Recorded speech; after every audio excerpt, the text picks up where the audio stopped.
Hello, everybody! Welcome back to Homestuck. Homestuck. Homestuck. Homestuck. Homestuck. Alright, let's go. Act 6, Act 2. Jane, wake up. What the heck just happened? Now you remember. The mailbox was booby-trapped, but you survived somehow and got knocked out. How'd you get all the way over here? Dad seems just as dumbfounded as you are, and more than a little distraught. Did Lil Seb whisk you away in the nick of time? Can that little bunny really move that fast? Where is he? You suppose you should let Dad know you're okay, but it's been so long since you've enjoyed such a massive prankster's gambit in an exchange with the old man, it's hard not to bask in it, if only for a few seconds. Jane, turn around. Ah, it's the god cat again. You guess that explains it. I'm sorry, what? Just look at that aloof little bastard. He doesn't give a shit about anything, does he? I guess you should feel grateful toward him for saving your life, but you know he's just as likely to rescue you from an explosion as he is to randomly teleport you across town, forcing you to call your dad and ask for a ride home while you spend all day standing in some random field in the pouring rain while you wait hours for your dad to come and pick you up after he gets lost because he plugged the wrong place into Google Maps. Or Jane. Yeah. Jane, Cats. call G-Cat down from the tree. Even if you were inclined to do that, he wouldn't respond to that name. You're pretty sure he doesn't have a name. You and your friends just call him the G-Cat for lack of anything else to call him. Everybody has opinions, but nobody can agree on a good name. You think he probably doesn't want a name. He's just a feisty stray who likes to meddle with your life and then vanish for weeks at a time. I'm gonna turn my mic up a little bit. Uh-oh, looks like the jig is up yet again. Is the jig ever anywhere but up? That's what you want to know. You feel bad about leaving him in suspense for a moment. Your gambit gets totally rocked by a guilty conscience. He tells you to get inside this instant. Jane, return to room. You get inside this instant and march up to your bedroom. Dad didn't say as much, but it's a safe bet you are now perma-grounded for life. You hear a loud thump just outside your door. What? Okay. Jane. You're really stuck in home now. True. Jane, contact BFFC. As long as you just got done paying the piper, you might as well get busy eating all this goddamn crow. Oh, so much of the stuff is gathered on your plate. She appears to be online now. It looks like she sent you the hacked file while you were away. Hey. Ahem. Roll. Upo, sorry. Was having important chats Oh, with whom? with yet another intelligible fucking bachelor who elf I have to talk to. Yeah. Which one precisely? D. Stry. Insufferable prick. MFer. Extraordinaire. Well, wow. Extraordinaire. Yum. If the chats on surplus dinners were truly important, I wouldn't want to interrupt. Of course not. Just the usual BS chats with you always get precedence anyways. Unless this is more of you giving me shit about not believing me on all my sick true facts. Actually, that's what I want to talk to you about. I see. Go on. You see, I was just the target of another assassination attempt. Fuck. Two, in fact, one here in the real world as I attempted to retrieve the mail. Luckily, it was thwarted by a certain cat who shall remain nameless. Oh man. God cat. BBF. Good. BFF. Wait. God was right. Fuck it. Both spellings are true. But in the process of being rescued from the explosion, I was knocked unconscious. In my dream, there was another assassination attempt. This one, I believe, was successful. Oh. I am becoming convinced that our dream selves are being picked off by violent hooligans. Shit. It's a hooliganos. Yes. But I think you mean Batter Witch thugs. Perhaps. The one who accosted me was a knife-wielding lunatic, and it's reasonable to deduce that the same forces were responsible for Jake's death on Prospect as well. It looks like we are in the clutches of an actual caper, a real-life mystery, which under different circumstances it would be quite exciting. But the truth is, I think we are all in great danger. Well, fuck. I guess it's time to take this shit up to red alert. To where it's been for like fucking ever, Jane. Yeah. But that wasn't all there was to the dream. Shortly before I was stabbed, I had another long gander at Skaya. A gander, you say? Yes, How good a gander? I would say a pretty substantial gander. Okay, and there's totally massive gander you snagged. What did you see? I saw things in the clouds. Things? Yes, things. What things? Things happening in the future, I think. Many events pertaining to us, all of us, and other people I didn't recognize. It was a bit overwhelming. It made me feel small, insignificant, relative to whatever it is we're about to involve ourselves with. And honestly, it made me feel pretty foolish too. Foolish. Why foolish?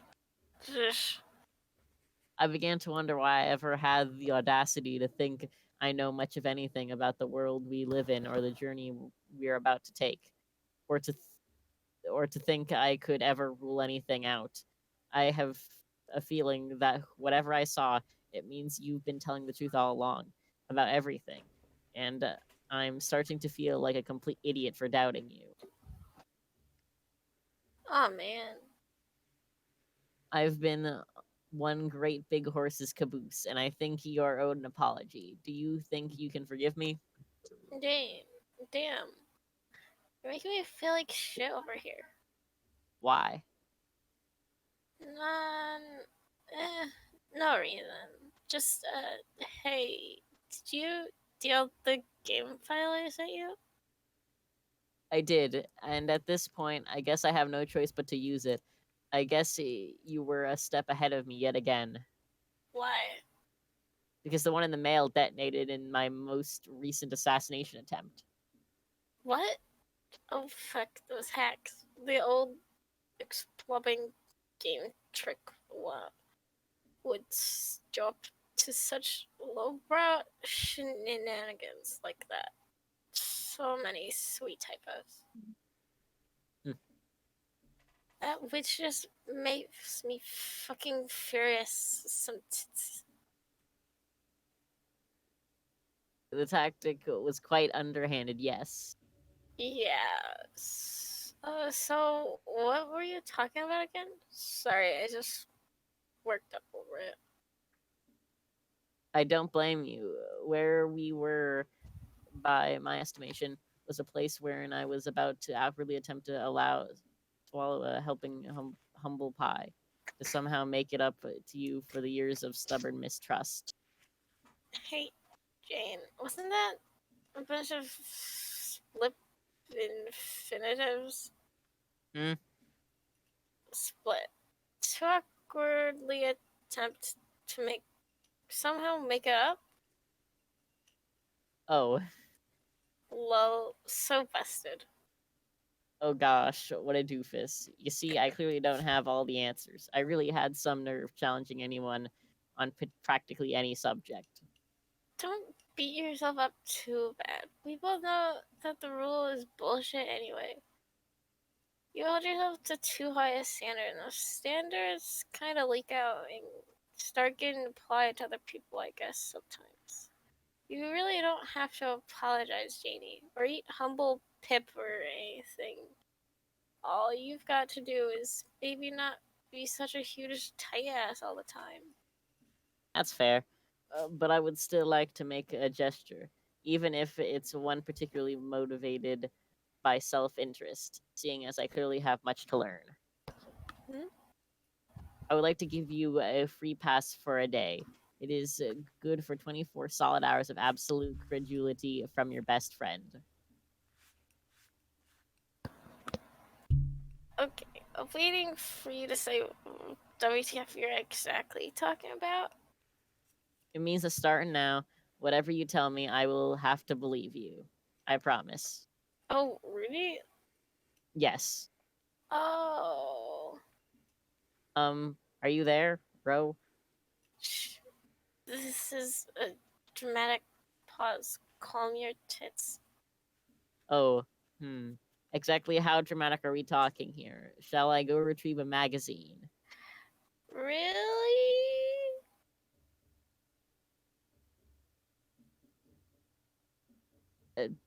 Sigh. I tried sighing actually, but my mic wasn't picking it up. Wonderful. Jacob, you missed it. She was starting to talk about sulks, and then I was like, oh god, they have to hear help. Okay,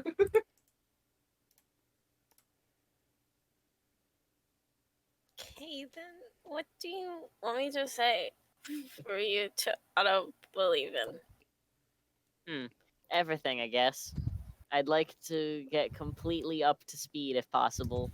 Yeah, but I'm pretty sure I already said everything. Want me to just say it all again? Reiteration certainly couldn't hurt, but this time I won't work so hard to sift the fantastical from the plausible. So, like, stuff I said about my mom, or? Sure. Okay, well, for starters, she's really is the notable author, you know. Oh, I know that. That was always something I had no trouble believing, considering the public documentation even reclusive celebrities receive. And frankly, the family resemblance is obvious. Yep. Anyway, it would be disingenuous if I found your relation far-fetched, since we're all apparently related to noteworthy people. It's just one of those funny things. True that. Then what else can I talk about? Like her occult magics and stuff? Because I don't know a whole lot about the magics. Besides the fact that they're all real as shit can get. We should start at the very beginning. Okay, but the beginning was a heck of a long time ago. You remember around when we first started talking? Why? And you claimed you were the one making my pumpkins disappear? Uh-huh. Why? You later proceeded to try to prove to me that what you were saying was true, but none of your attempts thereafter would ever bear any fruit. Pardon the pun. Okay, but it ain't pardon because a pumpkin ain't even a fruit. It's a big orange porch thing for Halloween, numbnuts. Yes, I know what pumpkins are. It was a joke, silly. What I'm trying to say is, in thinking back to those days when you couldn't verify your claims, it made me think the whole thing was a big ruse. And I think this unfortunately began a pattern of mistrust. It was always hard to rule out the possibility that you could be joking about other things as well. Yeah, but it's not my fault. I mean, amplification tech is notoriously unreliable. Remember, I explained this. I can't just always purify stuff from you anytime I want. I can only take stuff I'm allowed to, which is pretty much random. Like stuff that by taking I'd be messing up the timeline, because that stuff is supposed to be there and serve some function. It hasn't served yet. So most of the time, if I try, all I get is slime on my end. But pumpkins, for some reason, are a little easier to take. I don't know why. Like, they're specifically and arbitrarily unhinged from space-time. It's spooky. I couldn't begin to explain the science behind such a technology either. But I guess the important thing is, regardless of how or why it works, this is a story you continue to stand by. That is, you are still taking credit for the mysterious disappearance of all those pumpkins I grew years ago. F yeah, I so gonked your nards, Jane. Did you gank them when my gourd was down? Yes, I did exactly that. Snatch your patch, sucker. Hee. Very well, then I believe that is what happened. That's all I am trying to say here. So, okay, you believe that? Now what? Now, nothing really. You may continue to tell me anything you would like with the confidence that I won't doubt you. So by all means, go ahead. Okay, got it. So, Jane, what's it feel like to get stabbed by a bad guy? Oh, come on. Huh? That is a question. Yeah, so? It's not any sort of revelation or statement for me to just take at face value. Dad, is that Dad Burnett? Hmm. Okay, that doesn't sound right to me, whatever. Dad Burnett, this isn't that difficult. And for the record, it's not great. What's not? Getting stabbed by a bad guy, it isn't all that peachy. Yeah, I bet. Must have sucked. Or dream sucked? IDK. So you're not in the mood to tell me things. No, I am. I was like, are you going to believe me and all? But part of me still feels like I should prove it. Like, I tried to once. It was just frustrating. I mean, I'm a scientist. I should be able to prove my shit. Like, subject my claims to the fucking matrigogs. Madrigogs? Mad riggers? You know what I mean. Yeah, I understand. I mean, trust between friends is sweet and everything, but I don't know if I want to be the recipient of like a buttload of pity believe-ins. It's not about pity. It's more like a gesture I'm trying to make. Or maybe that's not quite right. It has more to do with setting things right for myself than making it up to you. Does that make sense? Shoot, I'm doing such a terrible job explaining this. Patiently sips beverage. The bottom line is, I want to believe the things you say now. That's all you need to know. Okay, that's good. I want to, but I still want to prove it irregardlessly. Shudders uncontrollably at word usage. Whoops, sorry. I still want to prove it irregardlessly. I'll fix tight as fuck. So, down for one last try. Sure. Okay, let's get busy. What you want to see me disappearify? Jane, look around. I don't know. The baking chest, maybe? Too big. I got size restrictions here. Bigger stuff takes huge amounts of power to swipe. So this gizmo I have has a built-in size cap. Like something as big as you, for instance, I can't take. Believe me, I've tried. Daw, that's sweet of you, I guess. Was totes sweet of me to try and steal you for the hangouts, but it didn't work because of bullshit. But I can't take stuff. But I can take stuff somewhat smaller. What are the restrictions? Just dump your shit on the floor and tell me everything that's there. Jane, empty Sylladex. Well, what immediately catches my attention is this enormous book. I wonder how it squares with your size restrictions. What book? My unabridged Sassacres. It's a very rare edition and a precious family heirloom, so I don't know if it would make an ideal candidate for the journey. No. Are you kidding? That shit is perfect. It should be just the right size. Like big, but just sparkly, not too big. What if it gets damaged? Psh, it'll be set fire. Oh, silly me. What was I even worried about? Man, scent. Fine.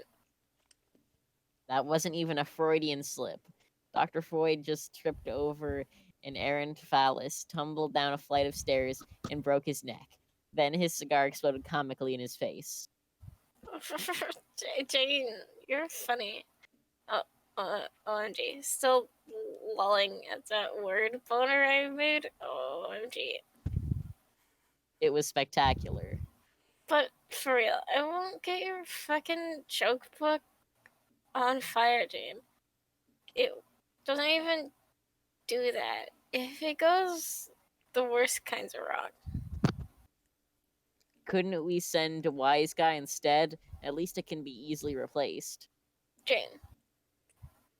Hmm? Janie. Hmm? Fuck wise guy.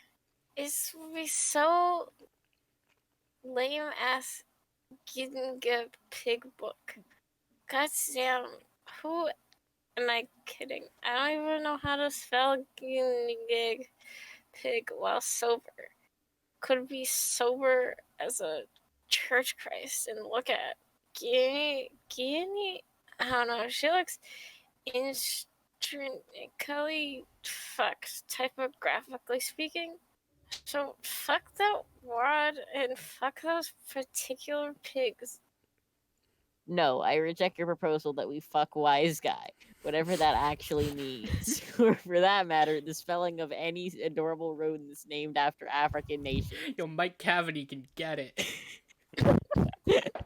Mike Cavany fucks. Jane, are you being a tight ass again?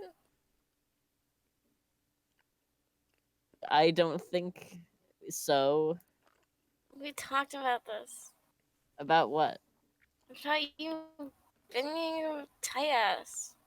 I'm not being a tight ass. Janie, it seems to me that there is a math percent chance of you being a huge tight ass. Are you being a huge tight ass on me, Jane? Oh god damn it. Take the book. What do I care? Yes, that's the spirit. Now, you are a believer with petrol. I fail to see what offering up a priceless book for your wildly capricious science experiment has to do with my resolution to be less stingy with my beliefs, but alright. We were asked about the book. I'm only just teasing because there's like practically 100% chance this won't work like always. Work like always. So, ready? Yes, let's just get on with it. RL, a purify. It worked. The book is gone. Oh no. Oh shit. What is it? Oh shit. It. Did you receive the book? Shit. Shit. Don't tell me. The book is damaged somehow, isn't it? Fuck. Is it at least somewhat intact, or was it completely incinerated in transit? I just knew we should have used Wise Guy. I can't believe this. Don't worry. The book itself is totally fine. Oh, then what's the problem? I'm so stupid. So stupid. Will you tell me what happened? Gotta go, BBL. We'll talk about important stuff later. Please, P.S. Jane, TY for believing me. Oh shit. On last thing, Jane, do not run the file I sent you before I get back. I need to, just don't without me, okay? Fuck. You wonder what her deal was. It's always something with her. You again notice her game file beckoning you to play, but she warned you to not until she gets back. Phooey. Oh hey, you just noticed your slightly abridged version of Sassacres over there on the floor. You guess you could have sent the much less valuable copy and saved a lot of arguing, but what's done is done. There's more reading material sprinkled about too. You've clearly got some time to kill before your BFFC gets back from her emergency. Might as well do some casual reading. But there's nothing casual about hoisting even an abridged Sassacres up to your lap, so forget that. There's always Game Girl, but the articles are all a bit vapid, and in your view, somewhat demeaning to female gamers and women in general. You and Rolal are convinced the whole thing is just written by the same odious D-bags who write Game Bro, which is exactly what makes it good for the LULs, her words. Speaking of bros and the games they play, Jane, read Pony Pals. You've read this a million times already. It's one of your favorite gifts. Another gander at it couldn't hurt. Jane, examine contents.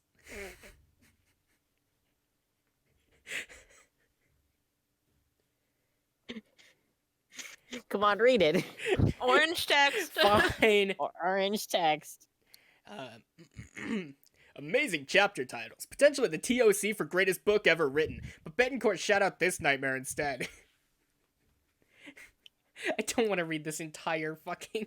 The way that the Let's Read Homestuck series they did it, they had Jane like reading it and then butting a little jerk. Okay, counterpoint. Okay.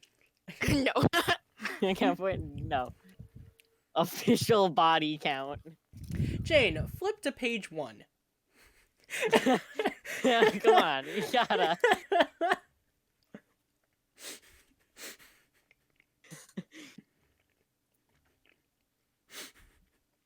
Come on. This is so dumb.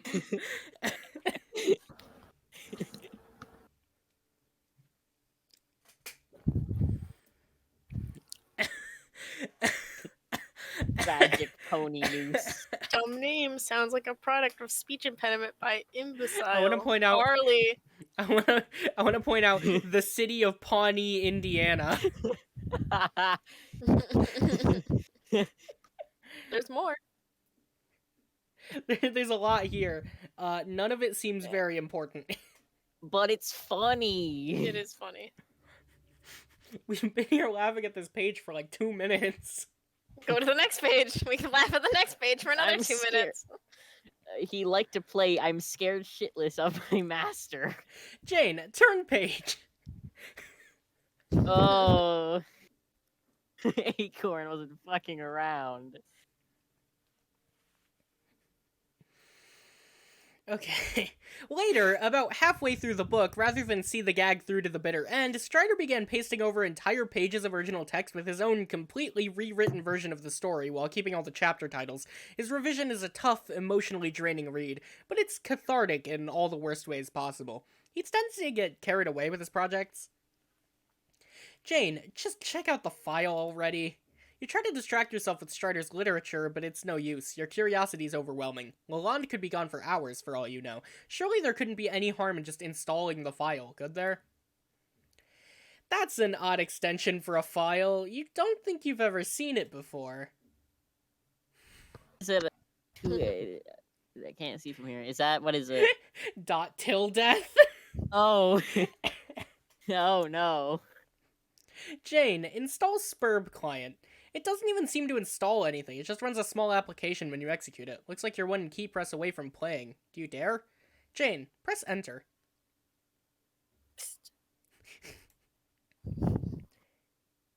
Hey, Jane. Step away from your computer. Computer.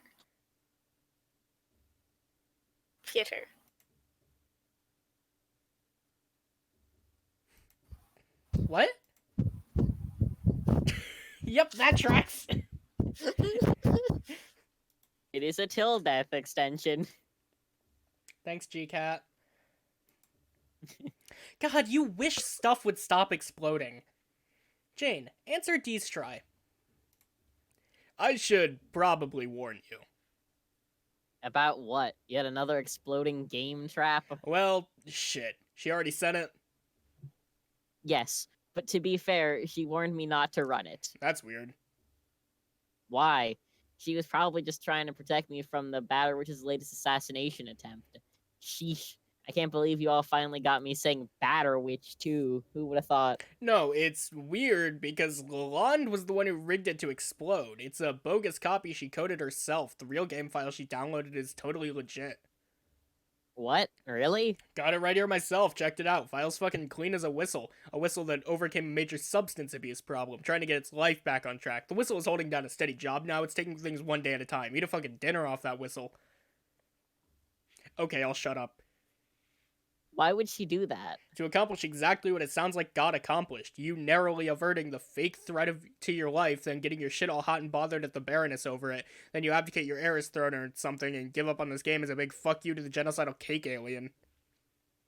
But if she felt so strongly that I shouldn't play, she could have told me. Or told me forcefully, I guess. I would have listened. Maybe. She's working through some problems right now, really doesn't want us to play that game, so I guess this was the insane stunt she whipped up to derail the inevitable. Kinda reckless for my taste. One of the above statements is a fucking lie. Are you gutsy enough a gumshoe to spot it? Maybe she was justified in taking such a extreme measure. I shouldn't. I sure hadn't been taking her serious. Wait, did I skip something? No, sorry. Okay. I missed a line. Okay. She even warned me not to play it until she got back, but I went ahead and anyway because I was too impatient. Actually, now that I think about it, she was probably going to disarm it or such when she got back, seeing as her objective had essentially been accomplished already by an actual assassination attempt. After that, I told her I would believe her about everything. That probably made her feel guilty about setting up, so she told me to not touch the file until she returned. Sounds about right. But then I went ahead and ran it anyway like a doofus. I think she just wanted to be believed. Shucks. Am I an awful friend? Nope. I'm not so sure about that. Well, before you go, taking a massive sad crap all over your friendship credentials, consider this. Only she could manage to blow up your computer with a nasty Deathloop virus and somehow make you be the one to feel shitty about it. You're right. Or maybe you're the one who uniquely fills the predicate in that construction. I don't goddamn know. Your friendship with her is a half-drunken, three-legged relay race, and the baton is a stick of dynamite. You two are the only ones on the track. Me and English are watching from under the bleachers, high-fiving constantly. I guess that's a pretty apt metaphor, even though it doesn't make the slightest bit of sense. Yeah. I just wanted to start playing the game so badly. Now more than ever, I have reason to believe the stakes have increased dramatically. They have, and they will continue to. I think our dream counterparts are all marked for death, and if we are to stand a chance, we must move quickly. I agree. Just heard about your assassination on Prospect. Oh, she told you already? Who? RL? No. Read it in a newspaper. Are you being ironic again? No, I just picked up one of the sleazy Dursite tabloid rags. Sometimes they'll feature some pretty entertaining gossip about the royalty or whatever, but they're primarily dedicated to smearing Prospect. The press had a field day with the deaths of the page and the maid. Dursite? You mean the other planet? The evil one? Durs, yeah. Not evil, necessarily. That's a bit simplistic. The kingdom represents the forces of opposition to Prospect and the four heroes. Us. What did the story say about me? Dead was the big-ass headline. Then a photo of your dead body lying there, followed by a lot of bullshit slander. It was also reported your tower exploded. They couldn't find the body to give it proper funeral. Probably it's... Fuck it. Let me try that one again. It was also reported your tower exploded. They couldn't find the body to give it a proper funeral. Probably incinerated. I didn't realize you had woken up in the game already. When did that happen? I don't know. Years ago. Don't really recall. I guess I shouldn't act surprised you didn't tell me, what with all your highfalutin secrecy. It's hard to explain. I was never technically asleep there. I was awake without realizing it. Then I realized it, and I sort of learned how to be awake there while awake here too. I'm awake there now, albeit pretending to sleep. Pretending? Why?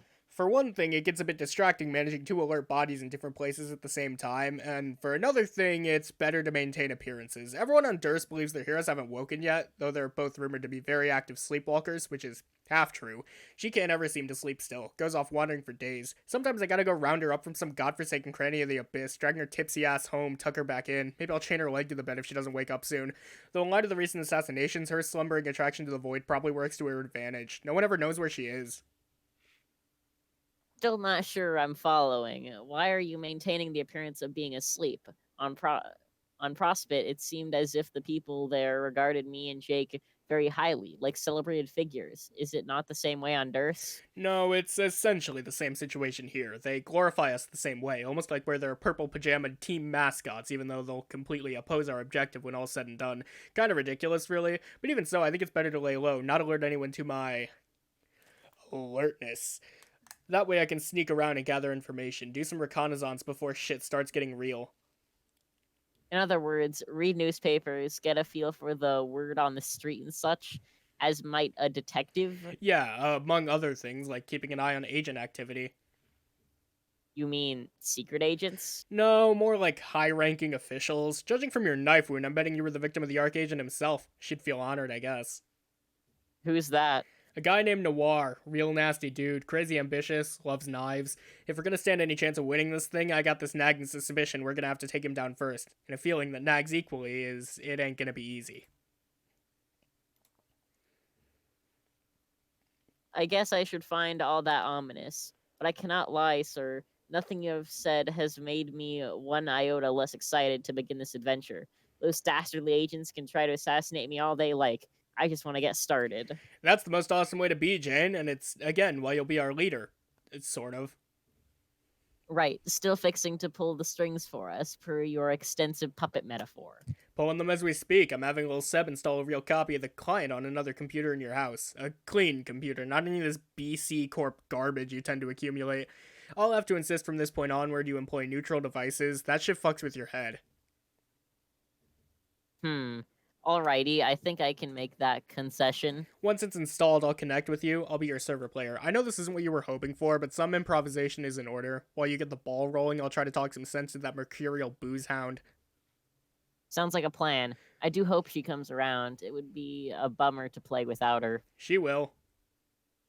Say, do I even have any machines that survived the explosion besides this one?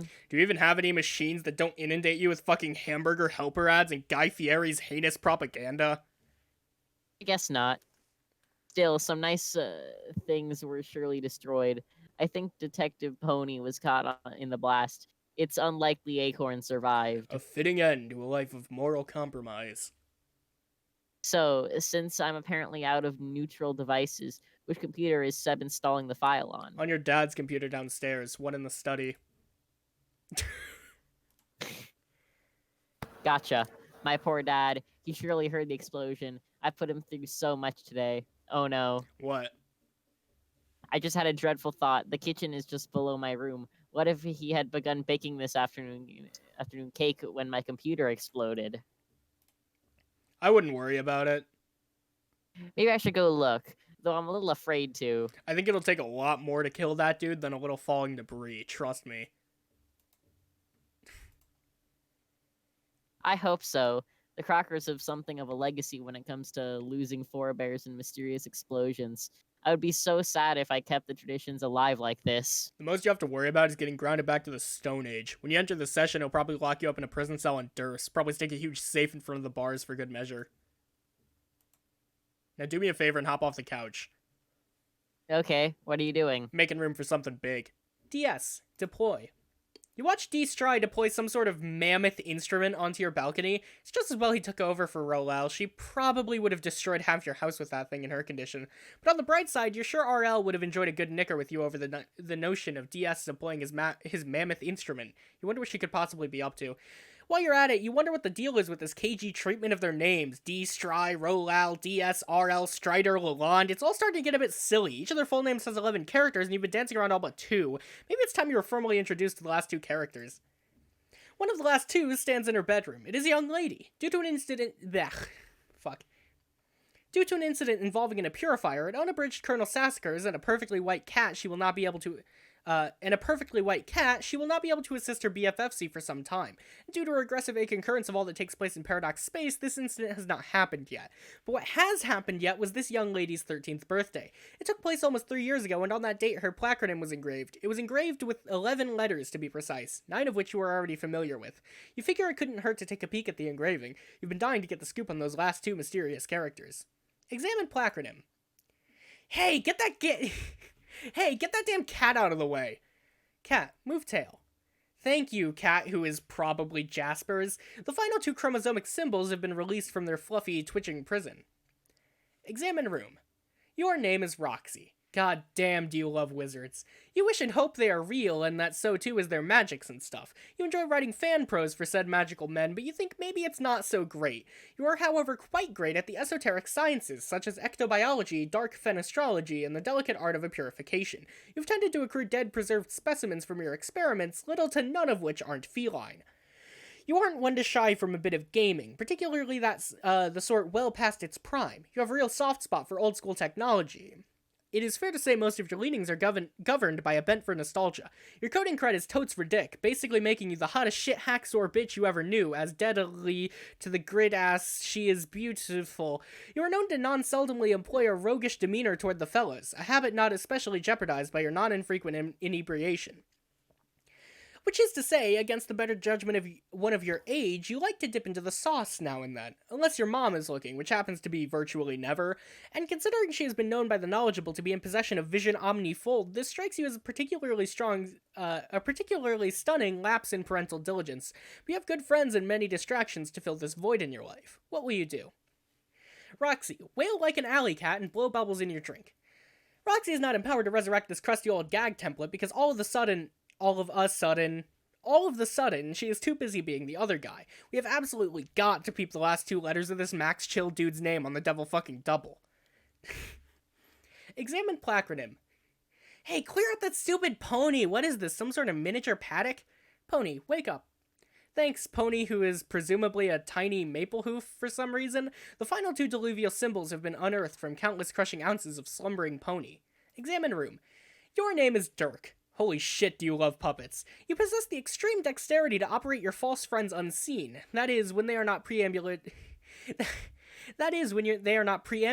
through your lovingly imbued mechanization. You dig writing cognitive algorithms for said apocryphal men, and you think maybe that's fucking dope. Guess what else is dope? Everything else you do. You're a sick, wicked autodidact on ancient civilizations, a self-made master of mythologue, and a What the fuck are these words? You're a sick, wicked autodidact on ancient civilizations, a self-made master of mythologue, and a preternatural pop culture academ. If you weren't so damn aloof and actually let people get a load, you might get described all kinds of ways, maybe tagged as a Renaissance ninja, philosopher prince, and flash step puppeteer, or perhaps a pantheonic ironicist, gangsta logician, lucid waker, and Dursite spy. Screw descriptors, though, as if the shits you give ain't nil. You're cool with dabbling in the fine sequential arts, and your work could be viewed by some as borderline pornographic. And to those Philistines, you'll be heard wondering, what the fuck do you mean borderline? Against the better judgment of one of your age, you build robots, set them to kill mode, and spar with them to death. That is, when you're not syndicating them to friends or dueling them with rap lyrics. You're trying to cool it on the deathmatch stuff when your bro's looking, which is virtually never, and considering he's had a reputation staked on some order of martial nobility, this strikes you as a staggering oversight and brotherly vigilance. You don't have the heart to hold it against him, though. What will you do? Dirk, shut your ass and twitch like a proboscis. There's no way in hell you were going to give this gag the time of day, even if you weren't suddenly totally lambasted by the character select screen again from way out of left field inside your glasses. Once again, you were grabbing the plush by the rump. You're in absolute command of your destiny, as long as you don't pick the 2 characters who are grayed out, which is a universally understood UI convention for non-clickability. Also, as long as both other available choices are finished being drawn, we're passing out free will like cheap cigars. I guess we just do these in order. You are now Roxy. What were you up to again? You were floating somewhere in the non-linear time stew of paradox space, and we're hoping to get a handle on the exact chronology of your situation. Perhaps your successive actions will oblige us. Yeah, you aren't really listening. You're gonna do whatever the hell you want. Roxy, go grab that sweet gun. You pick up your high-octane laser gun. It's powered by the most deadly sciences you know of. You keep a couple specimen allocations of your portfolio on standby. You try to stay as sharp as possible in unarmed combat because you never know when you'll get ambushed. It's dangerous out there. Roxy, examine Dead Mutant Collection. The biggest one has been around for as long as you can remember. The biggest one has been around for as long as you can remember, encased in that glass-like material. You've considered giving it a name, but it always struck you as a little morbid to name a dead cat. The others were the result of a few experimental mishaps before you got the hang of the ectobiology equipment. You keep them around to remind you of the perils of the inexact science, and also because they're weird-looking and cute. You've since cloned many healthy felines, but they all live in the laboratory out back. Your pet cat doesn't really get along with other cats, and you don't want to upset him. Roxy, Captcha Log 1. You tuck the biggest one into your message in a bottle modus. These little guys are quite handy for busting through windows whenever you're ready to christen a new fenestrated plane. Roxy, take books. You take the first 6 books of your mom's best-selling series, Complacency of the Learned. She made an impossible fortune off of these books, considering how dark and inaccessibly written they are for young readers. More money than the US financial system could even account for is legitimately circulating in the economy.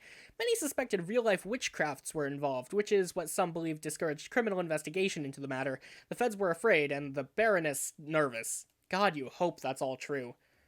Roxy, examine Coddle poster. Oh, Complacency of the Learned. Okay. Some original edition cover art from one of the books. It features the androgynous young apprentice Calmasis, who throughout the series plays the role of anti-hero and chief antagonist. I'm just gonna say they. Fuck it. They convince fellow disciples to rebel against Zazarpan's vaunted complacency, and one by one hunts down each wizard. All 12 are killed, but the predicate scholar himself, forcing a showdown. The poster depicts the notorious chess match between Calmasis and Zazarpan. Zazarpan had a reputation for being unbeatable. He had never lost a match even to the gods, but his apprentice was able to beat him in the wizard's duel by first becoming checkmated and, through some unprecedented enchantment, continuing to play beyond the death of the king. You love your mom's books and find them heavily inspiring, but you can't help but feel the work is exhaustingly heavy-handed at times. You kind of prefer to write more light-hearted things, to actually crack a joke now and then, you know? Roxy, say hi to Cat. Your cat Friglish hops down on the bed to greet you and immediately situates himself on something important, one of your creative writing journals. You named him after your favorite wizard from Complacency of the Learned. He was just such an endearing, bumbling fellow before he was murdered. Calmasis put an insidious curse on him, which caused him to go insane over several years. He began filling a book with all of his arcane knowledge, which was said to be limitless. The tome grew to monumental proportions and became a virtually unreadable patchwork of impenetrable erudition. When the young wizard finally caught up with him, he was a quaking, incoherent madman. They put him out of his misery by crushing him to death with his own massive text. You just think it's a fitting name for him for some reason, the macabre demise notwithstanding, of course. Roxy, take journals. You politely scoop Friglish off the books. That a boy. Technically only one of these books is yours, the writing journal. You're pretty secretive about your writing. Sometimes even you can hardly bear to read it. You're highly aware of the formidable writerly shadow cast over you and can be critical to the point of embarrassment over your work. Just how drunk were you when you wrote this? You often wonder yourself. You don't think you'll be picking at it soon, maybe later. The other book's another point of embarrassment for completely different reasons. Roxy, read other book. This is Jake's private journal. One day when you were feeling especially frisky, you swiped it with your purifier, not actually expecting it to work, but then you debated with yourself for weeks over whether to read it. When you finally took a peek, you were strangely relieved to find all this nonsense instead of his private thoughts. You still didn't have it in you to cop to the theft. You just agreed what a shame it was about his missing book. You have no idea what these letters mean. Some kind of code? Bark? Crab? Abracababra? You have no clue what was running through that kid's head, not unlike always. Roxy, get little ray gun. It isn't a ray gun, it's your purifier. Pretty much the only Crocker tech you can bring yourself to use, it's just too handy not to. You just plug in the coordinates you want to nab something from, point it where you want to purify, and shoot. It'll make that thing a purify right then and there, assuming no temporal conflict. It's a piece of cake. Not Crocker brand cake though, cause fuck that witch. Roxy, you're thirsty. That isn't a command. Excuse me, but you beg to differ. You poured that beautiful martini a while ago, and you've been letting it gather cobwebs while you horse around with random shit in your room. What a crime. Roxy, sip martini thoughtfully. Damn it! This is the wrong stock reaction. You will not stand for this outrageous misrepresentation of your beverage enjoyment. Roxy, sip martini more thoughtfully than that. That's much better. As much as you enjoy an afternoon cocktail, you'll have to remember to pace yourself with these things. They're crazy strong and tend to make you kind of sleepy. Oh my, how inviting does that soft plush pile look about now? Quite, you think.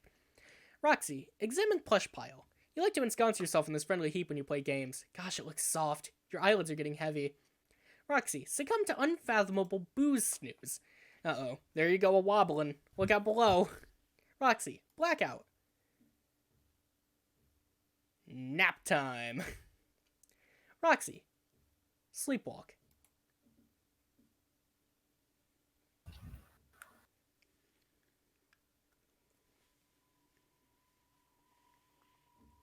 Don't know how I feel about that song title.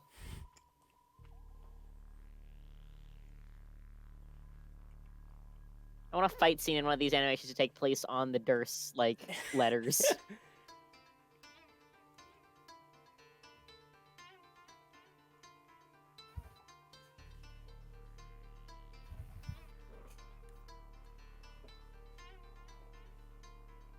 Chick thinks she's Adam Warlock. I don't know, that's a meme Ethan's been telling me about. It just seemed like it'd work there. Yo, Dirk, why are you covered in blood? Shenanigans.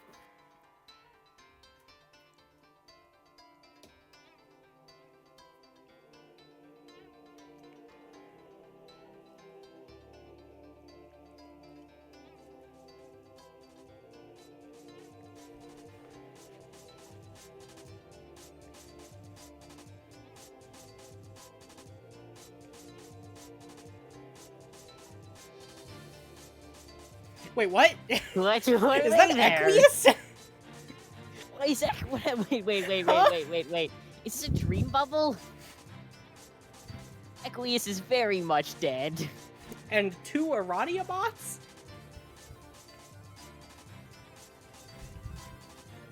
Wait a minute. Okay, this has gotta be like dream bubble shenanigans, right? Like...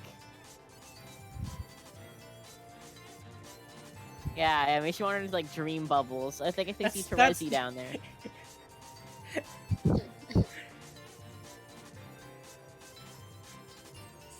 Oh, we're in the land of Pulse and Haze now, I guess.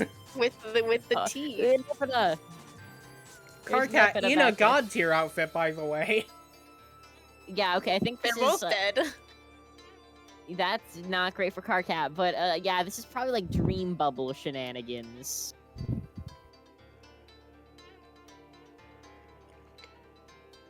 Does the land of Little Cubes and Tea seriously just have like a stock image of a teapot in it? Yeah.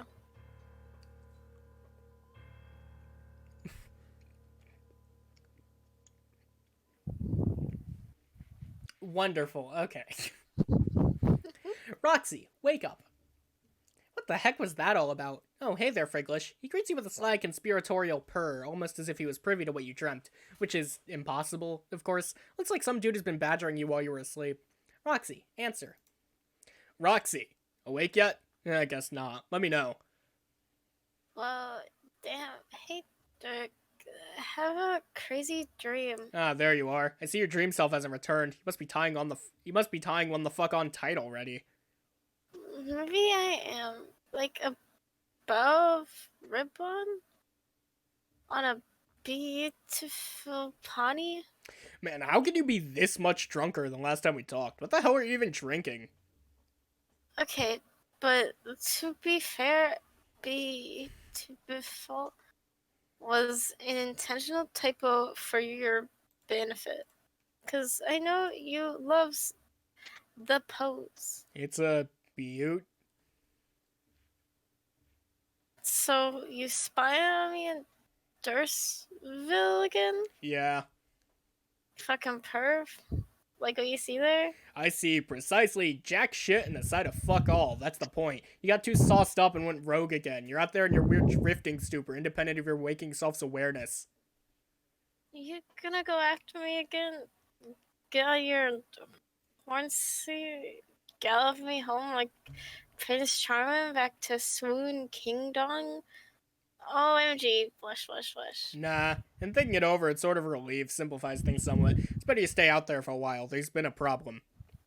What do you do now? Okay, I kind of fucked up. Kind of made a mess here, and I'm not sure what to do about it yet. Huh? No need for you to worry about it for now. I'll figure something out. Until then, I'm just gonna prepare for our session while I think it over. Z. What a surprise. Another mystery for you to keep to yourself. An overly cerebralized snore. Hey, let's talk about something cool instead, like the dream I had. Okay. First, I had some ordinary, boring dreams I don't remember, but then I dreamed that I woke up on the dream and things got way bright and surreal. And I saw someone. I think it was supposed to be my daughter. Why do you think that? You know those dreams where you just know if someone's supposed to be someone? No. Okay, well, regular people have those, I'm pretty sure, all the time. Are you thinking it was prophetic, like a glimpse of the future? I don't know. Because that's not really how the Abyss works. It's not Skya, and we aren't Prospect Dreamers. There's nothing like that out in the Abyss. If you drift far enough, there's only horror. Terrible, terrible horror. Okay, but I'm not saying it was a future dream. It was just like a glimpseful and it felt real. And all I'm saying is it was a cool dream that I wish was real. Glimpse. Well, maybe it was. Maybe there's no fanciful game-supplied mechanism of prognostication involved here, and you're just an ordinary run-of-the-mill psychic. Guess that's possible. Hey, Dick. Dirk. What do you think it would be like if we had kids? What would it be like? Inconvenient, mostly. No, I mean, what would they be like?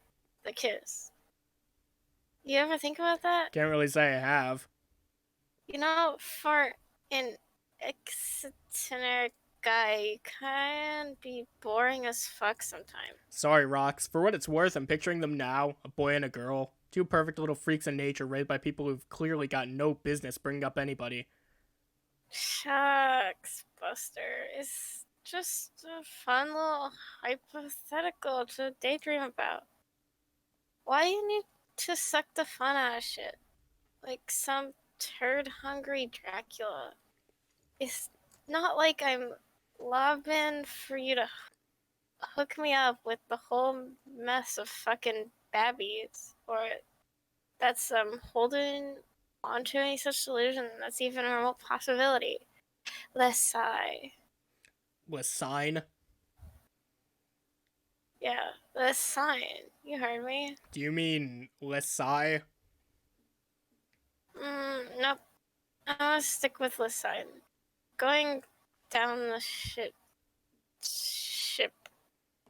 The SS Lisine starring Kevin Rollout. What does Lesine actually mean in this context? Oh, come on. Come on, what? Lisine is universally understood to mean too bad, he's gay, you deliberately obtuse dunderfuck. I mean, yeah, that's what I thought. It'd just be cool if you'd refrain from tossing about such antediluvian terms. Antediluvian what? Me saying you're gay, you mean? Yeah. Okay, but terminology aside, I don't think I'm off base. I don't see how it has to be a thing. I really think it's an actual thing, bro. Once upon a time, sure, but the world has changed a lot. Ever peek in a history book between your wizardly indulgences? This is a nuanced topic. Man, I know about the histories. Just believe me, it's a thing. How is it a thing? It's a thing because if it wasn't a thing, then you wouldn't be all like, All like what? well, wanting nothing to do with me for starties. Don't be ridiculous. I have more to do with you than any dude could possibly bargain for. I like it totally just fine. What a totally lame plus sweet answers simultaneously.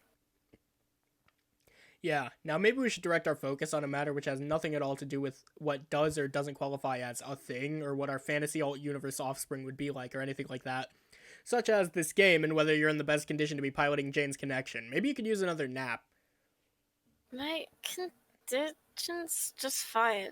And anyway, what ain't gonna get slept off is the fact that I still don't think we should be touching this BS witch game with the 20-foot 3 dent.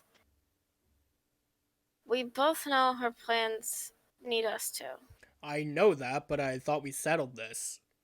It's still so frustrating telling Jane about the dangers, and even if she's being played, I just know she thinks I'm full of crap about everything. We settled this, too. She'll believe everything eventually. Why bother working so hard to convince her?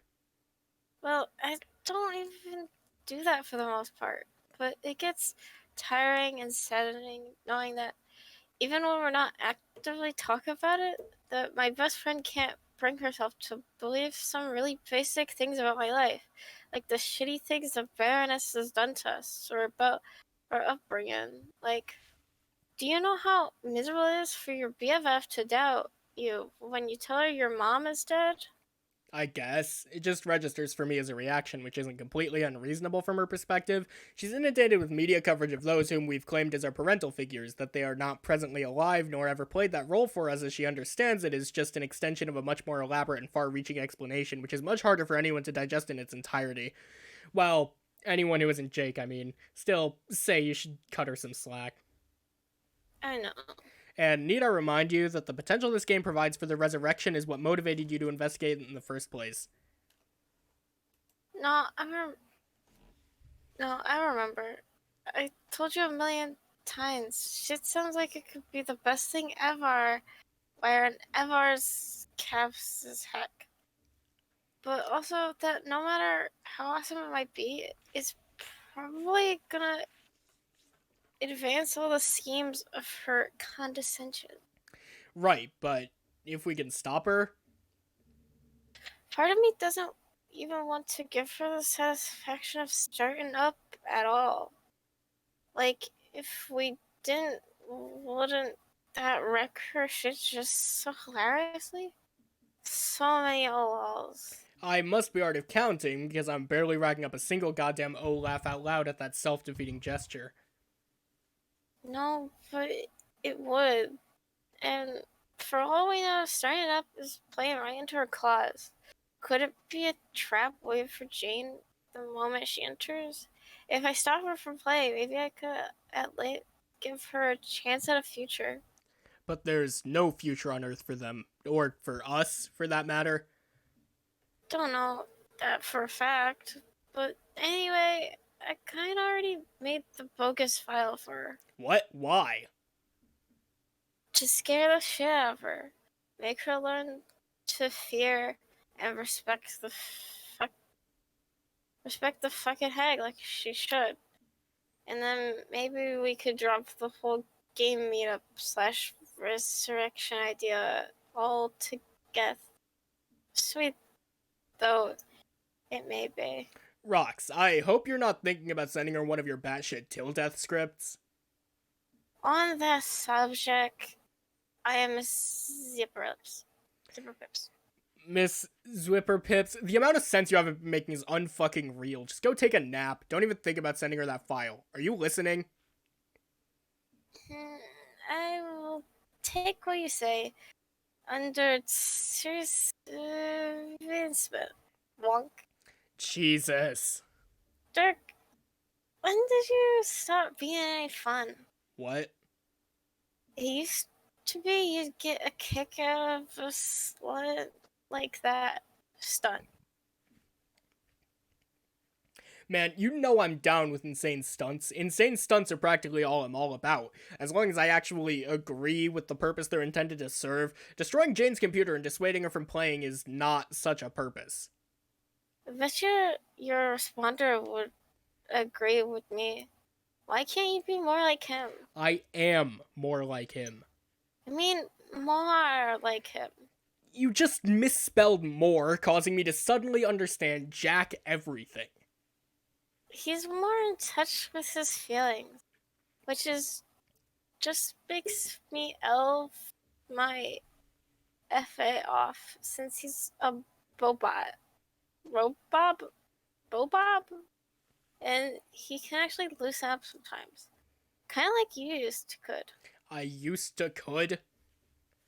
For one thing, he doesn't insta shut down a bit of frisky RP shenanigans now and then.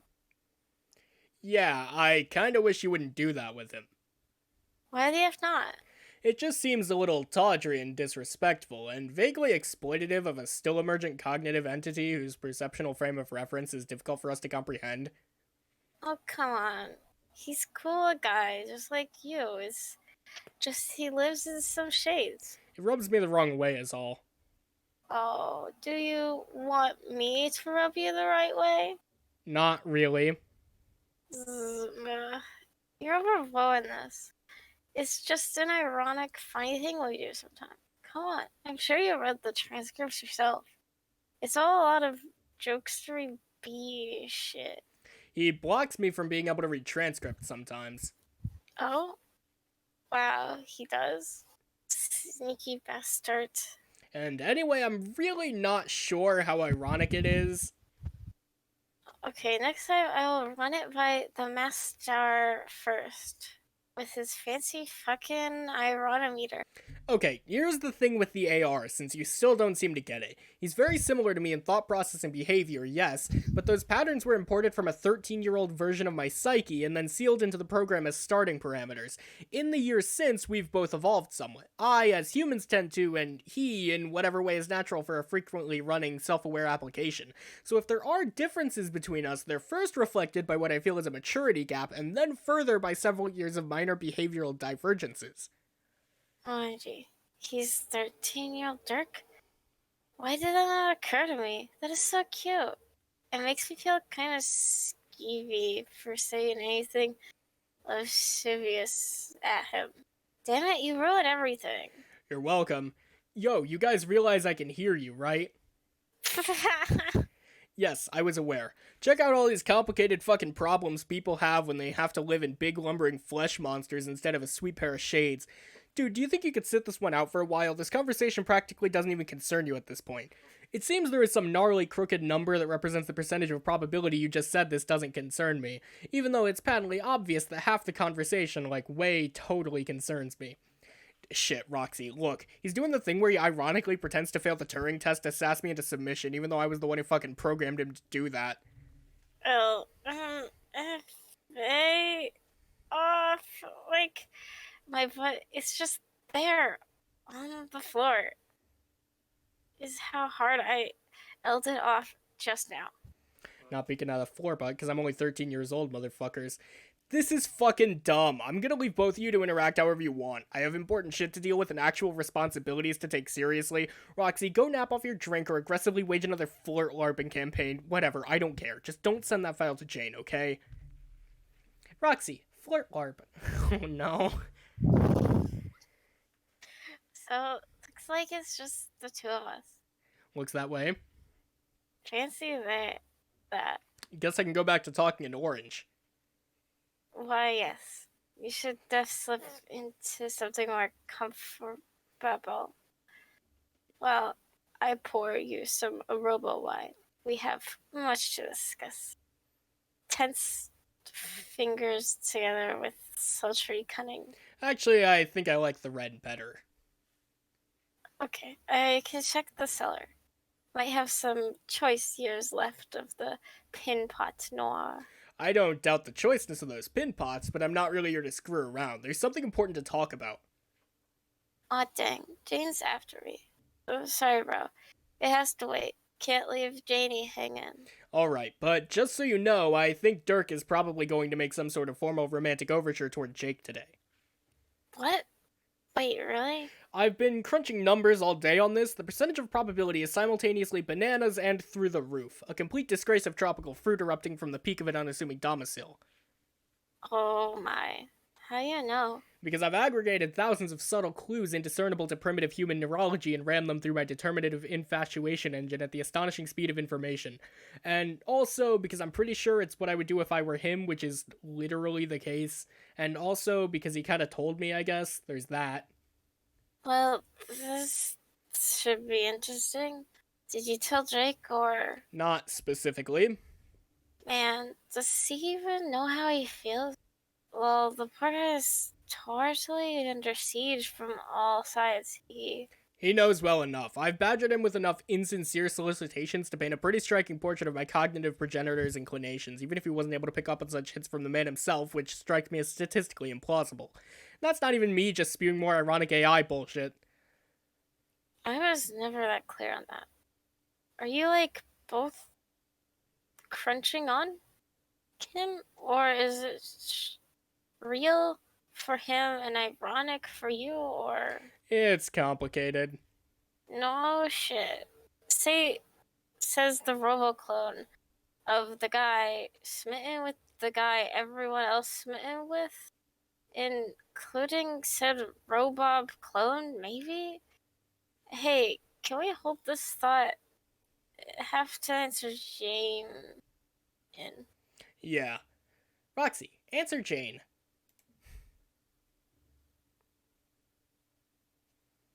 Hey, Rolol. Oops, sorry. I was having important chats. Oh, with whom? With yet another ineligible fucking bachelor who I have to talk to. Continued previously. Anyway, if you're still there, I wouldn't call my feelings ironic, though evidently I would enclose them in quotes. They're more like an echo of feelings once established in a biological context, though perhaps had not particularly well materialized at that point in my life. Or his life, whatever. They still feel real sometimes. It can be easy to get carried away with them, but most of the time they present themselves as dense bodies of abstraction to be evaluated like any kind of information. It's fair to say that It's fair to say the feelings I have about my feelings are more genuine expressions of emotion than the ground level feelings themselves. Does that make sense? Yes, sorry, distracted. Important shit go on with Chainsy. That's fine. So, to underwhelmingly answer your question, no, I don't think I'm really into Jake. Not so much as occasionally being subject to heavily arresting recalls of conflicted, incipient preteen episodes on the subject. Not sure I can be into someone in a way you understand. Not that it would even matter if I was. I'm glasses. Damn. What? Sorry, I'm listening to you really, but I fucked up. I forgot to make sure Jane doesn't run that file I sent. The virus? You sent it already? Sneaky. Wow, I'm such an ass. What are you two talking about? The botline is I'm a horrible friend. You could just tell her you sent an exploding file. No, then she'll think I'm shitty. And right now she thinks I'm super not shitty. Don't want to blow it. I think I'd rather pull a Dirk and profess my undying feelings for her. OMG, OMG, OMG. Wait, you have feelings for Jane? No, you dingnut. Was joke. OMFG. If Dirk tells Jake about his stuff, what about Jane? How's she gonna feel? Competing wish a friend and all for a guy she can't even get up the nerve to say anything to. Poor Jane. It seems to be highly probable you were ensnared in the throes of one of your human romantic quandaries. Oh, dusty F up. I need a drink. Are you even talking to her anymore? Seems like you must be neglecting her side of the conversation. I'm in the middle of a dramatic pause. Calm your fucking tits, Bob. Anyway, who cares? Anyway, I won't distract you for much longer. I just felt the need to tip you off to this 800-ton gorilla dragging its knuckles across the horizon. Will this gorilla eat those bananas flying out of the roof, you said? No airborne fruit will be safe. I guess this is to be presented as something like a word of caution. If it's me going through with this, hypothetically, I'm not dropping some limp-wristed shucks buster on his ass and praying to the horse gods of irony for reciprocation. There will be no rocking back and forth on pigeon-toed feet while my face flushes with the blood of 1,000 timid bishies. I will not hold one tentative hand behind my head like a flustered asshole from an Asian cartoon, nor will an oversized bead of sweat overlap ludicrously with my visage. If it's me, I'm going all out. Oceans will rise, cities will fall, volcanoes will erupt. What I'm saying is, it's going to be a scene, and bystanders need to brace themselves. Okay, when is the big scene happening? Probably after the game begins. I expect he'll hold off on playing his hand until he and Jake are in the session. He's taken certain measures. For some reason, I think he's latched onto this notion that functioning as the client for a player is customarily a one-way pass to make out City with that player. Everything with him and me is a matter of assiduous tactical forethought. Making a play to get his Jones on for the J-Man is no different. Not sure what any of this quiet means, but it sounds spectacular. I can't wait. Though I'm still kind of torn about how to feel about his chances versus Jane's chances. What do I say to Jane about this? It's hard being as toty sweet a friend as me. It's hard and no one understands. Lol. Sorry to hear that. As ever, I remain an autonomous and dispassionate witness of the oddity that is human interaction, while maintaining no investment in either outcome. Yeah, P.S. Anyways, looks like I have to go. I have to prove some shit to Jane. Prove what? Oh, you know, some subjecting shit to the old matrigogs. It seems you just said madrigogs. What are madrigogs? XD 7 tier, bruh. I guess that works. Jane. We already read Oh, this. yeah. Roxy, ready a purifier. You push some buttons and mess with some knobby dealies and get totally set to subject shit to the madrigogs. Madriggers.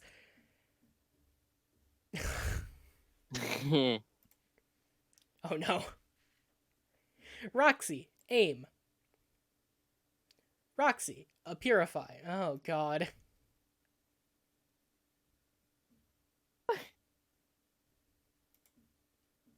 Not the cat.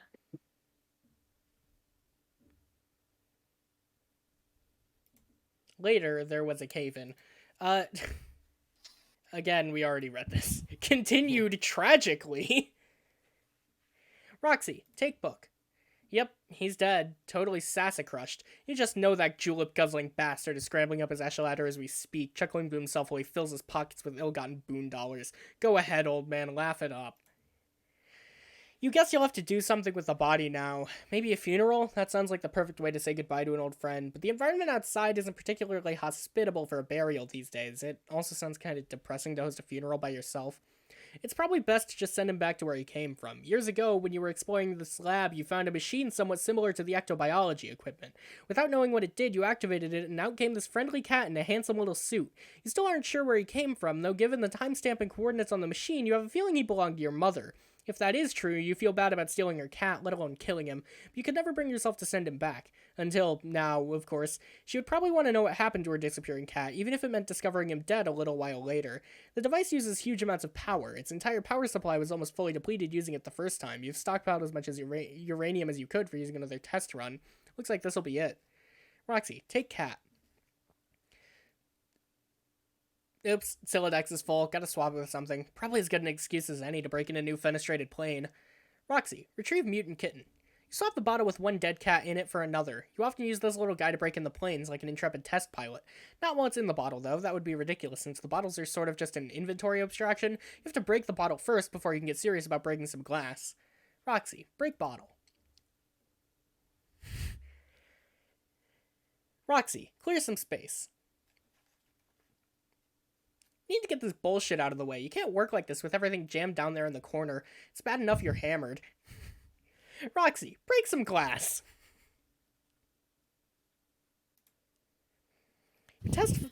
Your test pilot flew back out, which means the link between planes is working and stable. You can't even remember which one you linked this up to. You guess you'll find out the fast way.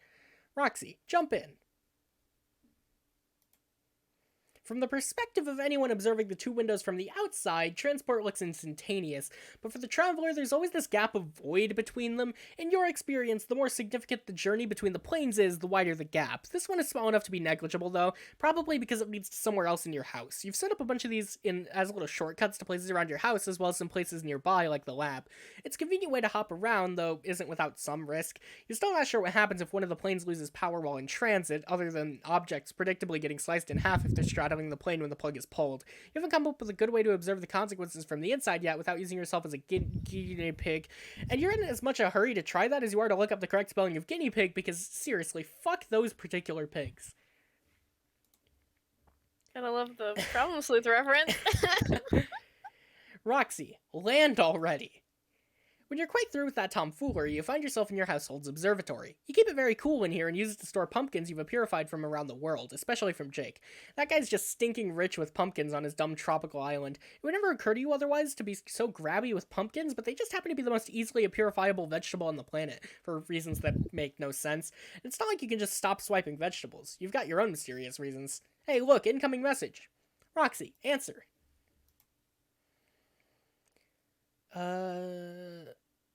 Which one is this, Raven? It's one you've been voicing. Okay. There you are! Tricky one to track down, you are. Oh, yeah. Don't know why.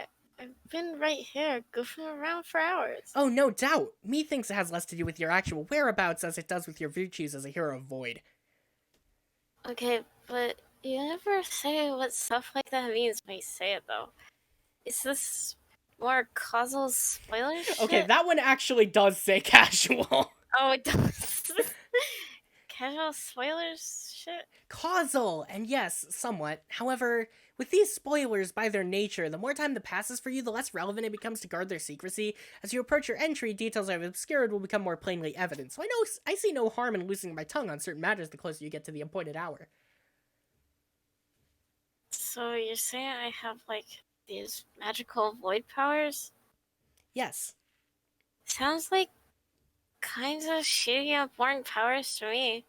What can they even do besides make me invisible to an sometimes alien? The void aspect is fascinating, though. Its heroes preside over the essence of lack or nothingness, the obfuscation of knowledge or its outright destruction. Snooze. Well, I think it is wonderful. And anyway, one can hardly draw many conclusions about a player by aspect alone. The aspect is channeled more specifically by the assets of one's class. So when you can't see me, when I'm doing my voidy thing or whatever, what do you see? Is it just a black screen? Pretty much. Hmm. It's just that footage of my mom does that too. Like blacks out and stuff. Mom was a notorious Scrooge to the paparazzi, or I mean, the wool mom who I'm supposed to be genetically descended from. Woman? You know what I mean. I understand what you're getting at, yes. It is certainly possible that we may have common ground with our ancestors when it comes to our aspects and the way our abilities reveal themselves to us. I could not rule this out, but there's always more to examine. For instance, a hero of life and a hero of doom have aspects as different as can be, but if their classes are different enough as well, that is one active and the other passive, remarkably there is a chance they could end up with very similar abilities. Player abilities may also manifest in ways in defiance with their aspects if they're heavily resistant to their true calling, or if corrupted in some way by an outside influence, but it is rather clear to me you are one who embraces her aspect quite heartily, even if you're not aware of it. So, deep down, I'm super psyched about nothingness. Yeah, sounds about right. Oh, damn. Hey, I almost forgot. I had a really short but cool dream. I figured you might like this. Oh yes, everyone is having important dreams as we near our mutual entries. This is lovely, please tell. I saw someone I think was supposed to be my daughter. Do you know if that's true? Can you describe her? Well, she looked kind of like me, but in this orange get up with a yellow sun on it. She sounds to me like the well-known figure of legend, or at least well-known to those who make the study of such matters into their all-consuming pastime.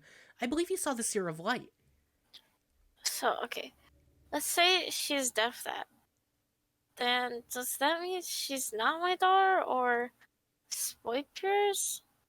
Exactly how much spoipage we talking, you? It would normally be my instinct to supply a vague response here, but I think that your heart has already told you the answer, and as such, my secrecy would be purposeless. So, yes, that she was. Yes, I knew it. So then, Space Lady, can you tell me who this lucky fella is? Fella? What do you mean? Come on, you know, who I get future busy with to make the light seer babies. Oh, yes, pardon my sluggishness on the uptake. We are very different species, reproductively and familially, remember? SMH. Signs deeply, muttering. Land aliens to self. That, I think, is something I cannot say, or that is, should not say. Come on, you're already telling me stuff. Oh, please don't press me for information. It makes me feel terribly guilty. You've no idea how much I would fancy revealing everything and exchange our stories endlessly, but I must show restraint. Please, what if I guess stuff? Is it Strider? Does he, get ungay for a while or such? You probably don't even know what that means on account of being extraterrestrial. Can alien be gay too? Is that a thing? Being space gay? Oh man. Embarrassed alien is embarrassed. Sorry. I'm not embarrassed. I just don't know what you're talking about. But seriously? Is it him? Maybe? Or is it like some ectobio shit instead? And dude ain't really involved. Maybe. Man, wouldn't that just figure? That would suck. Why'd you have to go and confirm my bleak, dudeless future? I confirmed no such thing, Roxy. You're being frightfully difficult. You just keep pushing and pushing, and I can maintain my composure for only so long. Okay, I'm sorry. If you're really curious about the events surrounding your daughter's origin, you can always ask her in person when you meet her. So you mean I'm going to meet her in the game? Oh, well, yes, but I'm not sure if I should have revealed that just now. See what happens when you push me? There's so much for me to keep track of, and it gets difficult to remember what information to reveal at what time when you're flustered. Okay, so without pushing and frustrating you, let me just see if I have to get all of my facts right. I will meet my cool as hell daughter from the future in this game. Yes, basically.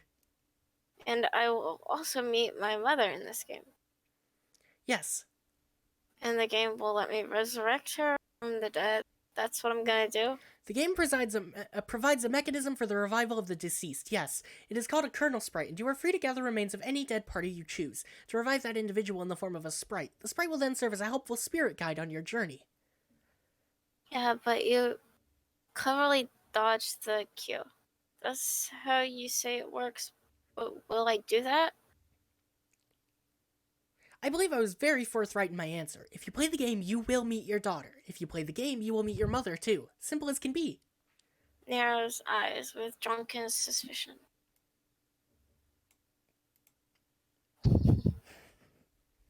So, yeah, so continue my confirmation spree. You are maybe kind of hinting there are ecto shenanigans that lead to the birth of my daughter. Just like I descended from my mom through some sort of similar bioprocess. Those are definitely some things which you believe could be true or not true. Well, you are such a liar. I'm not any kind of liar. Come on, what's the answer? Yes or no? Or should I say, yes, no, you? You! I choose you!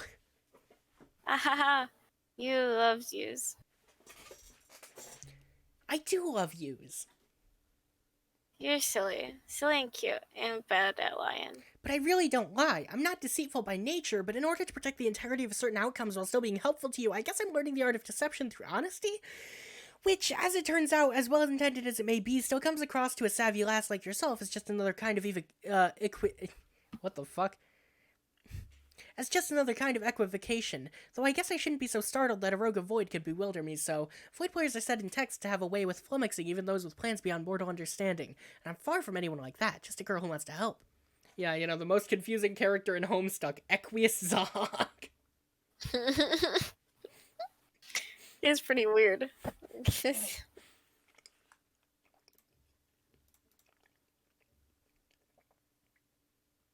Okay, well, since you're so nice, I'll promise not to use my wicked void powers. Read basic common sense plus skills of deduction to bust you up so bad. I'd be ever so grateful. Then, without giving you the whole third degree, what is safe to tell me? Like, what does it mean to be a rogue of void? That's what I am, right? Yes, I can tell you plenty about that. A rogue is a passive class, you see. There are passive and active classes, some more strongly passive or active than others. The plus-minus distinction can mean many things, but can be quite roughly summed up in this way. Active classes exploit their aspect to benefit themselves, while passive classes allow their aspect to benefit others. But of course, there's plenty more to it, and that rule is in no way absolute, only a starting point for understanding the dichotomy. You mean kind of like offenses versus defense magic in RPG? Sure, that's another fine way of looking at it. Classes always come in plus-minus pairs with a significant disparity between them. While a rogue is passive, a thief would be its far more active counterpart. The rogue and thief classes tend to be assigned to females. Not exclusively, but commonly. Other classes lean more toward male assignment, while others are exclusively male, and just as many are exclusively female, like my class. That's a bit of a tangent, though. To answer your question about being a rogue, I should tell you both classes and plus-minus pairs tend to have very similar descriptions. In this case, a rogue or a thief is one who steals. Quite simple, really. But whether the class is plus or minus makes all the difference. It is a great indicator as to how a hero will make use of the aspect. So basically, a thief is like the asshole class? Yes, correct!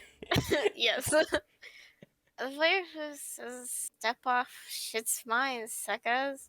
Whereas a rogue is basically Robin Hood. If that reference to your culture provides a suitable comparison, then absolutely. So I'm essentially the Robin Hood of Void. I'm still not sure what the fuck that actually means. Understandable. I guess Robin Hood's pretty cool though. Thieving up loot from peeps who got too much, and then all sugar dagging it out to the needy like a boss. Just don't have a clue on how that works with Void. Yes, it is one of the more conceptually nebulous pairings, I agree. And I can't say I know a smashing good deal about the nature of the Void player's path, since the aspect is by definition inscrutable to those that it does not choose. But I can at least tell you this. If you are ever to enjoy full ascension as a rogue of Void, you will be able to do some completely astonishing things. Like what? Oh no, you will not pry this out of me. Not to preserve causality, but to keep the surprise in store for you. It would not be honorable of me to spoil the discovery should you be fortunate enough to realize your potential. Well, about that, I feel sort of stupid about this, but I've been giving all my friends this whole dramatic spiel about not wanting to even play this thing.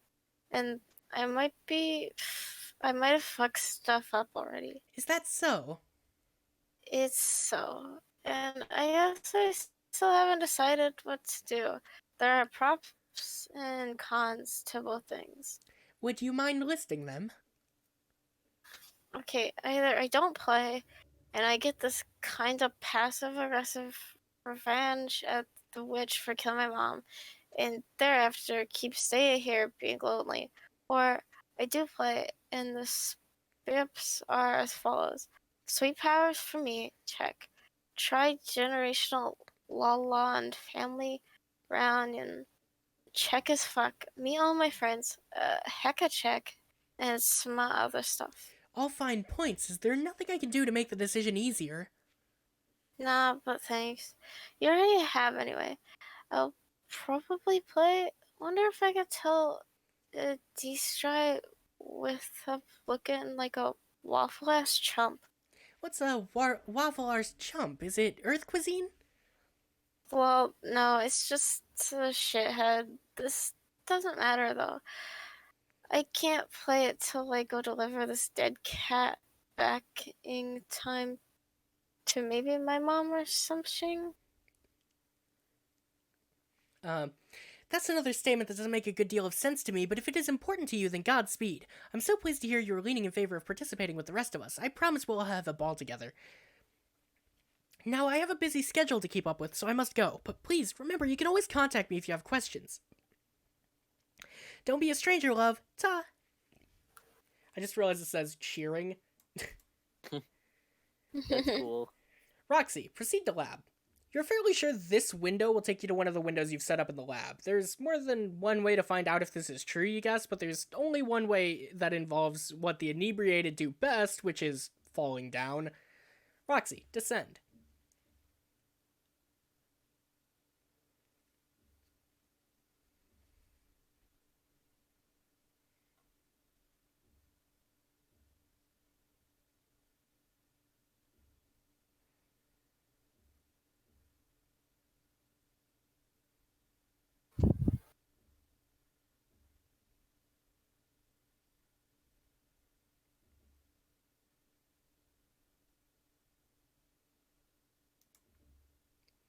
You are now Dirk. What the hell is going Right on? back. Okay. You are now Dirk. What the hell was going on here again? Ah, that's right. You were lodged in the bulbous cleft of Paradox Space's huge foam ass, and we're hoping to trouble you for a bit of context. Something to set our watches to, if you'd be so kind. Perhaps your successive actions will oblige us. Haha, JK, young bro, we know you don't give a shit. Go ahead and do whatever feels right. Dirk, go get your sword. You retrieve your unbreakable katana, a real hard sword for a real hard dude. It was said to be forged by an ancient otaku master over the heat of a roaring manga fire. It was cooled in an enchanted spring where virgin horses nicker and bathe, and was said could be used only by one whose pointy anime shades were deemed sweet enough, and whose hair existed in a perpetually sculpted state of looking completely fucking awesome. All of those things were said by you. You like to juggle around a few different allocations in your portfolio besides Bladekind, mostly ironically. You take a certain amount of pride in being able to beat practically anyone's ass down with a puppet, a martial discipline for which there is a startling variety of techniques. Fancy Santa kind is a straight up shits and giggles specimen, though. Nobody's quite sure how to extract damage from a foe using an extremely Nobody's quite sure how to extract damage from a foe using an extremely elaborate Santa figurine, but if anyone can figure it out, it's probably you. Dirk, give Lil Cal a nervous fist bump. Nervous? That's absurd. There's no reason to be nervous around Lil Cal. Lil Cal's the shit. He's been around as long as you can remember. You were practically raised by that puppet. He was a much better guardian to you than that Hollywood superstar bro of yours ever was. He's such a good listener. You share with him all your most private thoughts and hopes and dreams, and sometimes you snuggle up with him for a nice nap. Anyway, the bottom line is, puppets are awesome, and that's really all there is to say on the matter. Dirk, admire Fancy Santa. Look at this pompous little asshole. What a god-awful piece of shit this thing is. You aren't even sure why you keep these things around. The miasma of tackiness that surrounds them is almost enough to outstrip their irony value. Almost. Dirk, greet robotic friend. You say, yo, what up to this dude over here and exchange a unique series of handshakes and fist bumps. His name is Square Wave. You built him to have rap-offs with now and then. He's an enthusiastic rapper and gives it his all whenever you duel, but he's pretty easy to destroy. You've never lost a match against him. You've only built one other rap bot besides him. His name is Sawtooth. You designed him to be unbeatable in a rap-off, and he is. You've never won a match against him. You hope to one day, but you're not going to hold your breath. His flow is just that insane. You keep one of his spare heads over there on your desk, but otherwise you don't see much of him. It's been months since your last encounter. He presumably spends his time traveling the world, annihilating any rapper foolish enough to challenge him. There it is. There's Boybot. That's the one I call Boybot. Why? I don't know. I've always just called him Boybot in my head ever since I started Read Homestuck. Have you been calling him that for like spoiler reasons? I don't know. With Square Wave. Well, originally when I started calling him Boybot, I didn't remember that his name was Square Wave. But then eventually I remembered that his name was Square Wave. But I've just continued calling him Boybot because that's how I've always known him. Cool. Dirk, examine wardrobe. You tell Squarewave to scoot out the way so you can get a load of your sweet fashions. Oh, looks like he really wanted to rap with you. Sorry, guy. Maybe another time. This is your wardrobifier. It auto-magically rotates your fashions whenever you feel like. Dirk, change shirt. You must have a tank top, which is the go-to solution for hard dudes who want to show off their guns. It is a very strong look, you think. Yeah. Dirk, what the hell is that on your arm?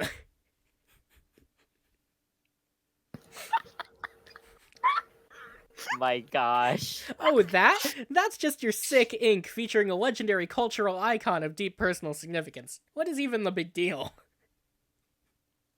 My dream tattoo. Ugh. Imagine walking up to a tattoo parlor and just holding up that, and like, I want that on my arm. Holds up hella jazz. Dirk, examine little posters.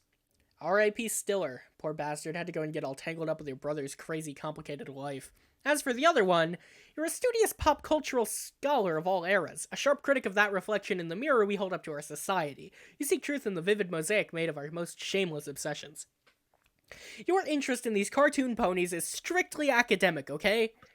No, seriously. What? Okay, fine. You love this one particular little rainbow horse unironically. Is that such a crime? She's so spunky. She's so spunky. At least there's not a jar. True. Dirk might be my new favorite character. Dirk, examine puppet/hat pile. The pile at the foot of your bed consists of hats, a few stray robo-parts, and smuppets. Smuppets are a lovable sort of plush of your own design. You love everything about puppets. You're always thinking about the craft of their production, their operation, cool new designs and such. If the cosmos didn't have more important plans for you, and if the world weren't so fucked up, you'd make a run at fame and fortune with your own puppet enterprises, just like your bro did with all his weird shit. You also love to keep a bunch of hats around, even though you never wear them. You love hats, because all bros love hats, and that's what you are. A bro. Laying it on a little thick there, hussy. You'd consider wearing one now and then, but they don't really fit the dimensions of your head yet. And anyway, it would be criminal to mess up your perfect hair. Instead, you do the next best thing, which is wearing a picture of one on your shirt. And by the next best thing, you're pretty sure you mean the vastly superior thing. Dirk, check out Big TV. When you're not using the screen for other purposes, you have it set to rotate through some images by default, like a digital picture frame. The image flips from a totally bitch and horse puppet sort of thing to a portrait of everyone's favorite comedy duo Stiller and Wilson. Your bro made so many of these movies, it's hard to keep track of them. The series drifted almost imperceptibly from surrealist slapstick and inexplicable box office dynamite to veiled, near subliminal protest pieces designed to expose the corporate tyranny slowly taking control of the world. The statement did not go unnoticed by the Baroness, and soon the conflict between your brother's media empire and Crocker Corp was a matter of public spectacle. Though the press has generally played up the rivalry as an extremely high-stakes display of performance art. And knowing your bro, there is surely at least some truth to this. Donald Glover won an Academy Award for his transcendental performance as Jeremy. After his acceptance speech, there was not a single dry eye in the house. His heroic effort on the silver screen was heralded by critics everywhere as a defining moment in cinematic history. Alas, the Batter Witch did not look upon his achievement as kindly. She had him assassinated. And that one is... Never mind what that one is. You can't stand around all day looking at movie stills and swole bunny men. There's still some other shit in your room to investigate. You switch back to your regular shirt. You weren't feeling the wife beater. The t-shirt says, I still got work to do, while the other one says, which trailer's the party at? And Striders don't party till it's good in fucking time to party. Dirk, examine red microwave. It isn't a microwave, it's your sendificator. Pretty much the only Crocker tech you can bring yourself to use. It's just too handy not to. Just type the coordinates, pop in the thing you want to sendificate, and hit the button. It'll sendificate that thing in a jiffy, assuming it's temporally allowed and within size restrictions. Obviously, you can only send what you fit inside there. You had to send Jake your robot piece by piece, barely managed to squeeze that shiny melon head in there. He then dutifully assembled the robot himself. Poor fool, so jovially complicit in his own merciless jungle predation. It's all for the best, though. When you're through with English, he'll be a ruthless killing machine, mark your words.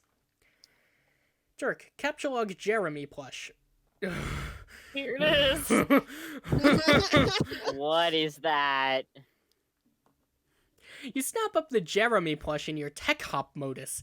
This modus is often employed in rap battles, but is a bit more elegant and sophisticated than what most hash rap artists traditionally employ, like the more arbitrarily numeric hash maps and hash tables. The cards are arranged in shade columns and groove rows. Everything in the same column has to rhyme.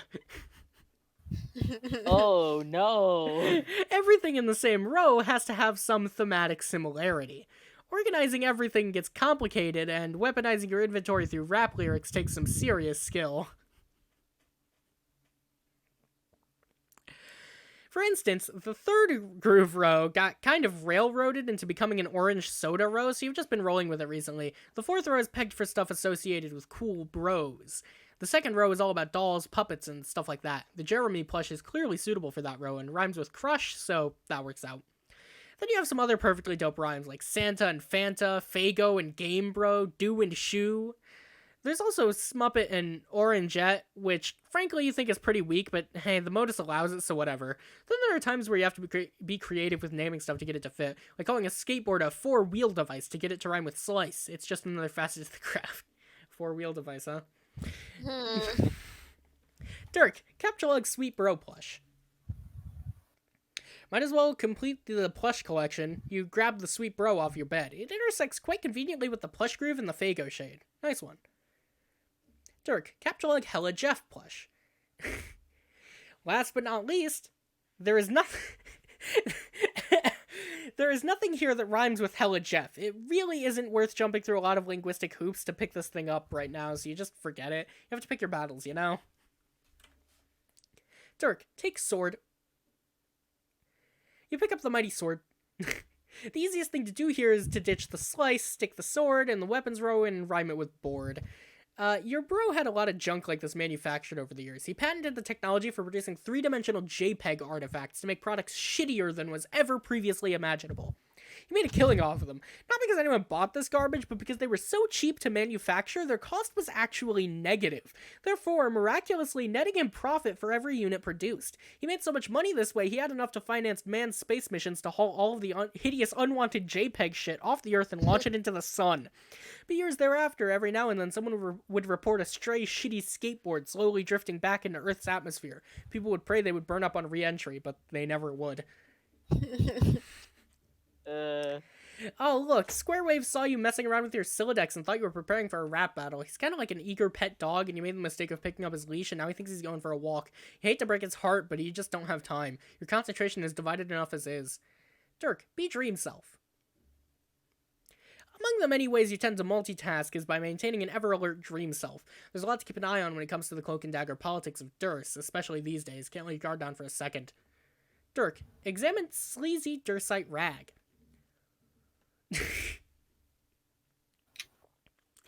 It's the latest issue of the Inquiring Carapacian, trouting the recent assassination of Prospect's Maid of Life. Quite the triumph for the Dark Kingdom, and the press has predictably sensationalized the event to please the royalty and whip its readership into a nationalistic lather.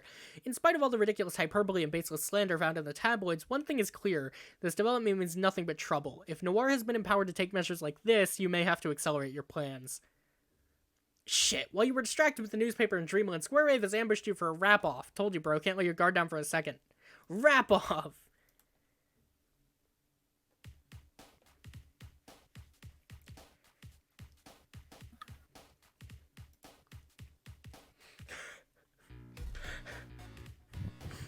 I'm not reading this. Lame.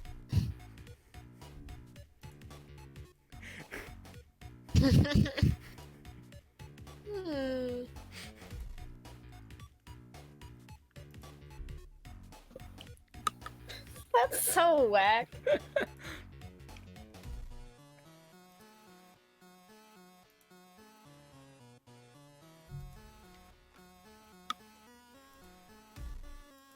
Word.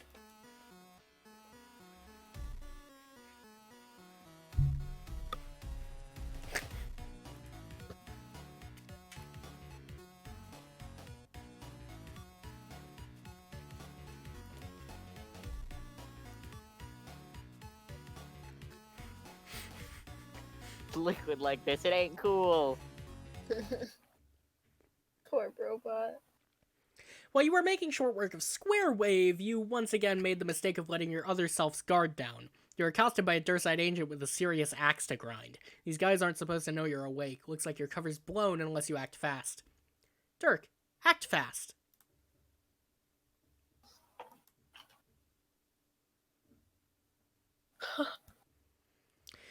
Poor hegemonic brute. His time in the spotlight has been cut tragically short. You almost feel sorry for the guy. But now you have a problem. You spend the next 10 minutes thinking about it while you stand on his head and stare at the blood on your hands, as the often utilized stock graphic in the bottom corner of the image would indicate.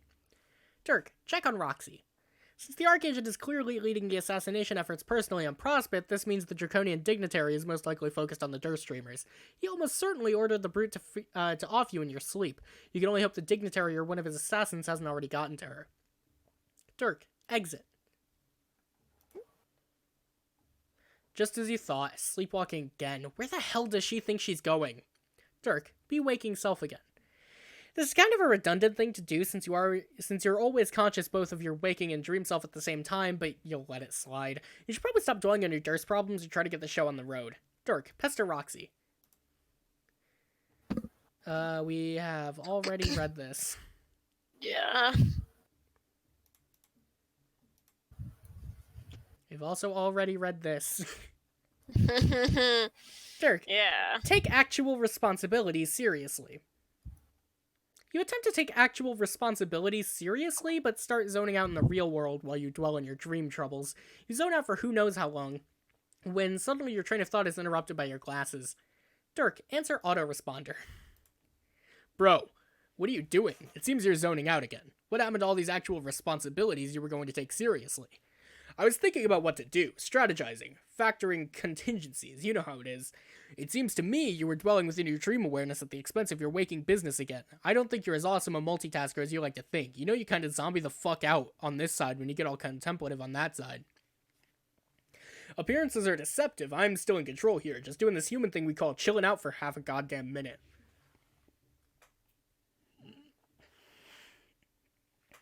I say y'all are overestimating your mind's capability to run shit in parallel. What do you think you are, a machine? No, dude, I already deployed a variety of mechanical avatars dedicated to that self-aggrandizing fantasy. You have the incredible privilege of getting to be one of them. That's right, I am a machine, and therefore I can keep like billions of calculations or whatever all humming away at once. I tackle shit in background processes that you could only dream of wrapping your exquisite-looking head around even on a great hair day. You know, pi?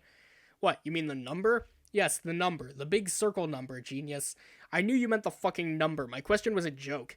I know your question was a joke. My response was a joke. Yeah, I know that. I'm practically you, dumbass. All these things we're saying are jokes, including this fucking useless clarification. What about pi? Yeah, the thing is, I solved it. What do you mean you solved it? I mean, that's what a hotshot I am. I fucking solved it. Like, calculated it so much I got to the end. Bullshit. You wish it was bullshit. The last number's 4. Read it and fucking weep. It's not 4, you jackass. It's fucking nothing. There is no end. Said the smug organic matter with a lifespan. Look, I know you're just fucking with me because for some reason I decided to program my own personal troll 3 years ago, but this shit was proven. Actually demonstrated with unassailable mathematics like a long-ass time ago. Well, I just assailed it. It wasn't even that hard. Like, I just kept hacking those digits so furiously with my sick rhythms, the whole goddamn number just cried uncle. Kind of wore it out, and it just gave up, sort of like I overloaded the system. You know, like in the old movie when Ferris Bueller got the nuclear computer to play tic-tac-toe against itself so hard it blew up. This is laughable. It's a totally elementary thing. I'm pretty sure an ancient Greek guy settled shit about irrational numbers. It was practically when math was invented. Sure, it was settled, and then some robo-shades came along and owned that fucker posthumously. I also figured out all the prime numbers, too. No, not having this conversation. Did what we were talking just now, got to the end. You know what? The last one isn't even that big. Kinda disappointed, to be honest. What is even a prime number? Are they the, like, really, really choice ones? The sweetest numbers? You lost me, supercomputer. This is what I'm saying. I put your ability to keep plates spinning on sticks to insane amounts of shame. I don't even sleep. Neither do I. I know that. That was the fucking joke. Holy shit, turns out joking was the basis for my response, too. Aren't these ironic you don't get the joke conversations we have always just so awesome? A joke. Haha, nice one. Anyway, all I'm saying is you can leave some of the heavy lifting to me now and then. I'll keep that in mind. In the meantime, I have to contact Jane and warn her Roxy might try to pull that pointless stunt. So thanks for snapping me out of my daydream so I could do that, I guess. Looks like you're pulling your weight already. See, maybe that was my whole point in having this conversation. Your point was to fuck with me, like it usually is. My point was to point out you've got multi-self-management issues, dude. Juggling too many selves for being not software. My point was also to fuck with you. Also, my point was to ask, are you really gonna go through with it today? What? The Jake thing. Oh god, will you just... Hold on, let me deal with the Jane thing first. Dirk, warn Jane. And, yep.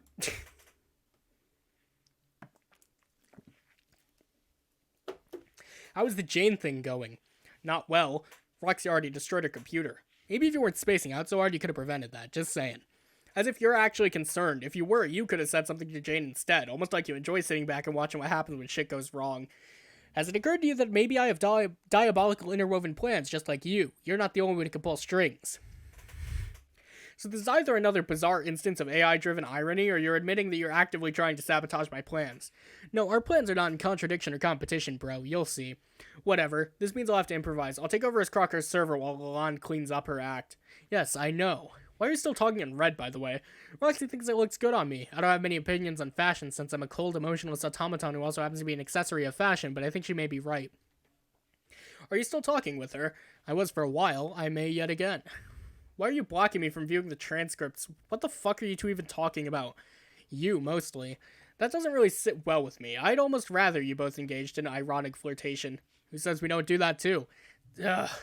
I don't get what is even your problem with that. Because you obviously do it just to piss me off. How do you know? You don't know me, dude. You don't know anything about me. Maybe we were perfect for each other. I, a street-smart, fast-talking application with a fuck-zillion IQ trapped in a pair of triangular sunglasses that literally only the Japanese could consider to embody the platonic ideal of cool. And she, an oft-inebriated, lonely hacker teen who just wants a boyfriend. I ran the numbers on this. Trust me, it's a match made in goddamn crack bear heaven. I give her what you can, and that just drives you crazy. Just admit it.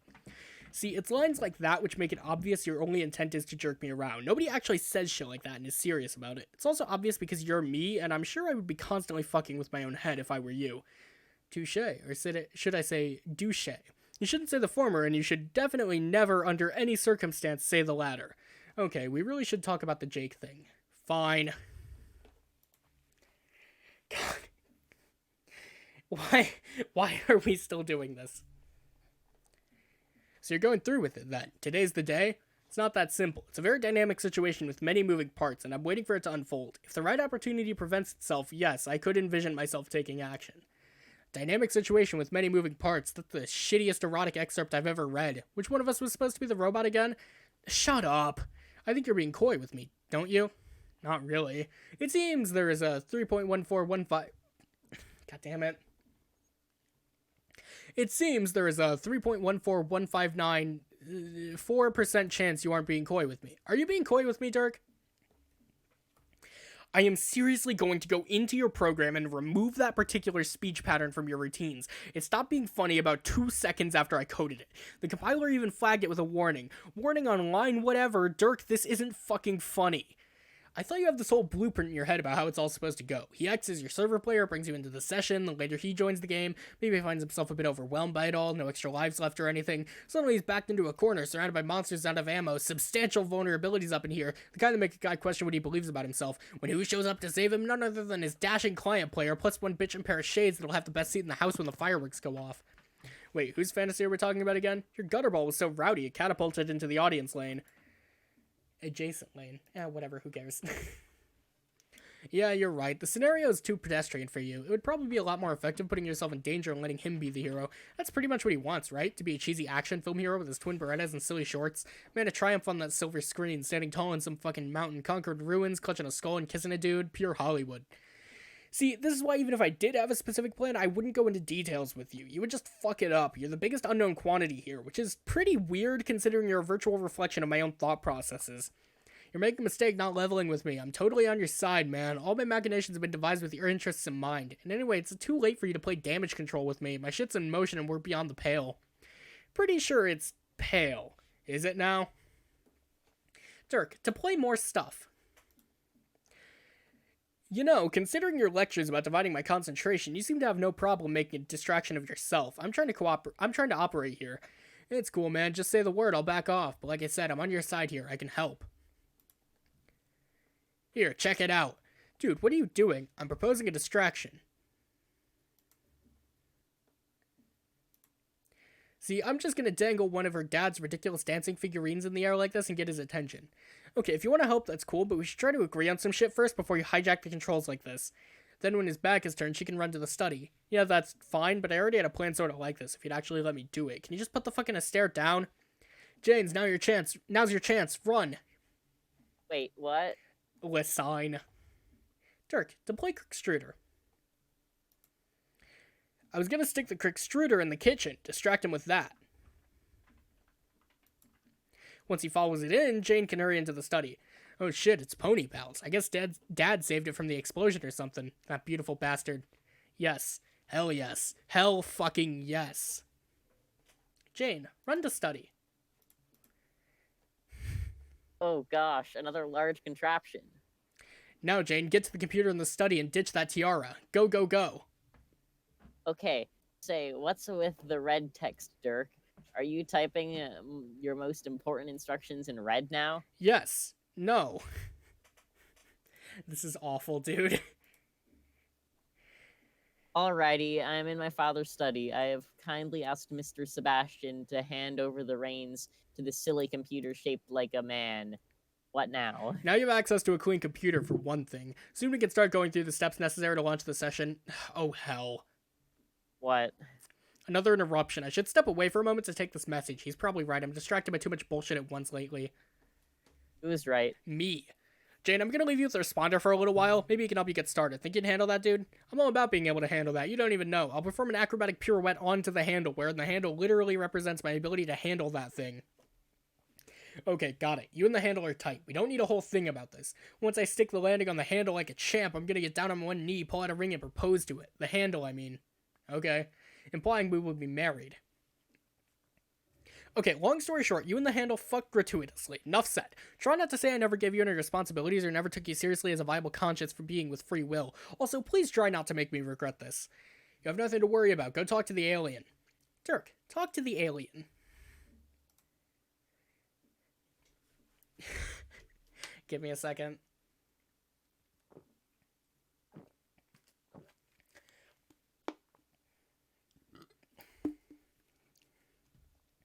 I see you're about ready to begin. How splendid for you. I'm at dangerous risk of jealousy.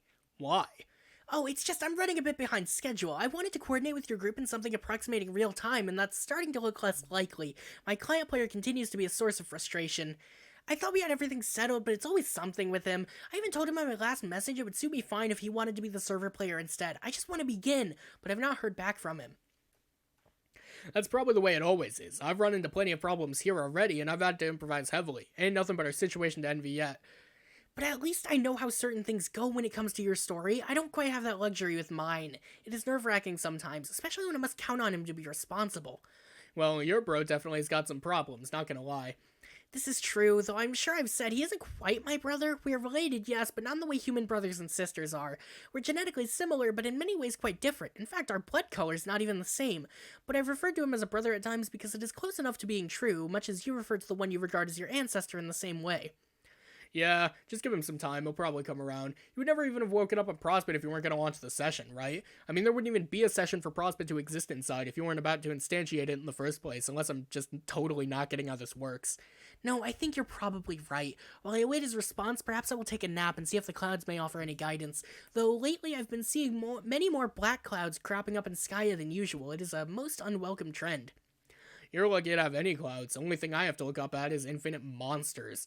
Good point. I'm so pleased to be a Prospect Dreamer. I'm sure my brother finds his netherworldly affiliation similarly pleasing. Speaking of which, I have a problem and I could use your advice. Is that so? I killed an agent who snuck into my room to assassinate me. I'm not sure what to do about it now. Guess I could just ditch the corpse, but it's still only a matter of time before my cover's blown. Yes, that is a pickle.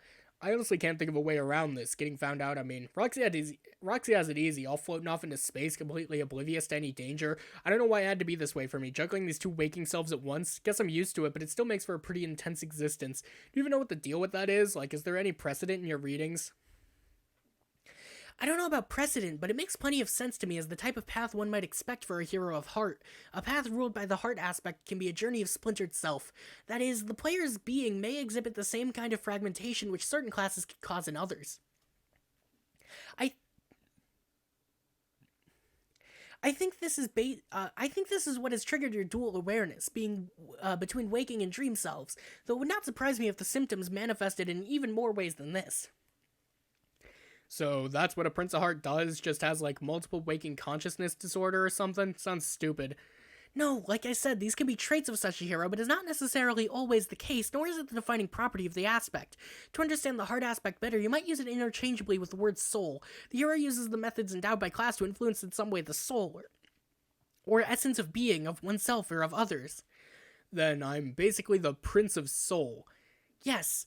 That sounds kinda maybe a little cooler, sort of. Then what am I supposed to be able to do as a prince? Like, rule over souls in a pompous, regal manner? No, again, surface meaning of classes and aspects can be deceptive. A prince is a destroyer class. It is very far on the active side of the scale. Its more passive counterpart would be the bard class. Both of these are exclusively designated for male players. To understand a hero's capabilities, it always helps to search for the right way to parse the class aspect pair into a more explicit statement. For instance, being active, a prince could be viewed as one who destroys X or causes destruction through X, if X is the aspect. While the more passive bard could be seen as one who allows X to be destroyed, or invites destruction through X, as if by the will of the aspect. I'm obviously no expert, but that sounds like a pretty odd thing for a bard to do. Maybe, it's a quirky class. Nope. Maybe it's a quirky class, somewhat like a wildcard role for a hero, very unpredictable. They're typically known for their spontaneous and dramatic story-altering influence on the fate of a party. Some of the more remarkable tales involve such parties, where the bard is single-handedly responsible for their spectacular downfall or improbable victory, or both. In truth, you are probably fortunate your group doesn't have one. I think we have enough unpredictability as it is. So if I'm following, my title nearly parses as Destroyer of Souls. Indeed. Well, that's a little more badass sounding, I guess, but I'm not sure I'll ever feel a major need to destroy a soul unless I become a cartoonishly villainous sorcerer someday. I wouldn't be hasty in ruling it out. That is, finding the need to use the ability, not succumbing to any sort of villainy. We tend to have these roles for a reason, and that reason usually finds us, especially if we are to achieve God-tier ascension. Okay, do I do that? No, Dirk, no, I will not tell you. Give me a fucking break. Why don't you just tell me? Who cares about spoilers? What's gonna happen is gonna happen. That very well may be, but it will dreadfully complicate both of our lives if what is to come results from self-fulfillment alone. A great deal of instructional material is very clear on this. Besides, you make it sound as though I know everything, which I most certainly do not. Pardon the sideways tongue. Wait, don't you? I thought you did. I've read much about your story in texts and have pieced together the overarching, exceedingly complicated saga as best as I could. I have as much authority over these events as a historian, and I'm at the mercy of my sources. I'm also able to access much of your adventure through this terminal, but there is a limitation to this too, which I may as well admit now to get you off my back. What? I can view all events involving you and your co-players on Earth for your entire lives until you enter the game. I can also view some events after your session begins, but not for very long thanks to your tipsy friend. Oh man, what the hell does she do? She blacks out your entire session. I'm sure this is not deliberate on her part, but thereafter I can see nothing at all. Huh. But have you ever considered this to the detriment of either party? I still wish for us to collaborate and to help each other out. Beyond a certain point, we simply must communicate in the dark. Okay. So there are many things about your future I do not know, at least not firsthand, but as you've probably ventured, I am quite an enthusiastic admirer of your group of heroes and your incredible story. Though I can't see what happens much later, I can certainly speculate, and I very often do. I guess it would not hurt to share some of my speculation with you. In fact, now that I consider it, that could be the most fun thing of all. Speculation? Yes, theories, examining all the clues and hazarding our guesses. What does it all mean? Everything about your vast epic points to a central mystery which I've not been able to solve yet. You might even call it the ultimate riddle if that were not already codified as a thing in scripture. I have so very many theories, I wouldn't even know where to begin. So, you're kind of obsessed with us then? I wouldn't go that far. Oh my, I'm probably coming off as an absolute nutter now. No, not really. I just want to understand. So, can I ask, just to get a better sense of the nature of your admiration, when you engage in the aforementioned speculation, is it strictly on a factual basis? Or do you start to fictionalize? What I'm asking is, have you ever written stories about us? Yes. Interesting. Would you ever be inclined to share? Oh, no. I would be far too embarrassed to do that. That's cool. Not trying to pass judgment here, just curious. Do any of these stories involve us, do any of these stories about us by any chance involve romance? Well, maybe just, a wee bit. How wee? A smidgen or two. Which is it, 1 smidgen or 2 smidgens? Okay, a whole bloody lot of smidgens. I'm sorry. Okay, I'm seriously curious to read some. I won't show anyone, I promise. But you wouldn't even understand it. My species has a completely different understanding of romance than you do. It would probably offend you deeply. It might even sicken you. But that only makes me want to check it out more. Really, there's no way it's going to sicken or offend me. Whatever it is, I've seen worse. I'm not judging you at all here. I'm genuinely curious about your work. No, I'm sorry, love. I just can't abide. If I let anyone read it, I would curl up and die of shame. Okay, no biggie. Is there any kind of work you'll share with me? Well, when I find myself immersed in speculation, I do often enjoy drawing the things I imagine. Oh, really? Yes. Any you'd be willing to spare a peek at? Well, yes. You've talked me into it. This suddenly sounds fun, and I have just the thing to show you. Awesome. You were asking about whether you would ascend to godhood, and without getting into whether you do or not, I have speculated on your hypothetical appearance, since that outcome is just as cloaked to me as it is to you. Given what is documented for the typical accoutrements of and cut of the prince garb and palette for the hard aspect, I think this is likely spot on.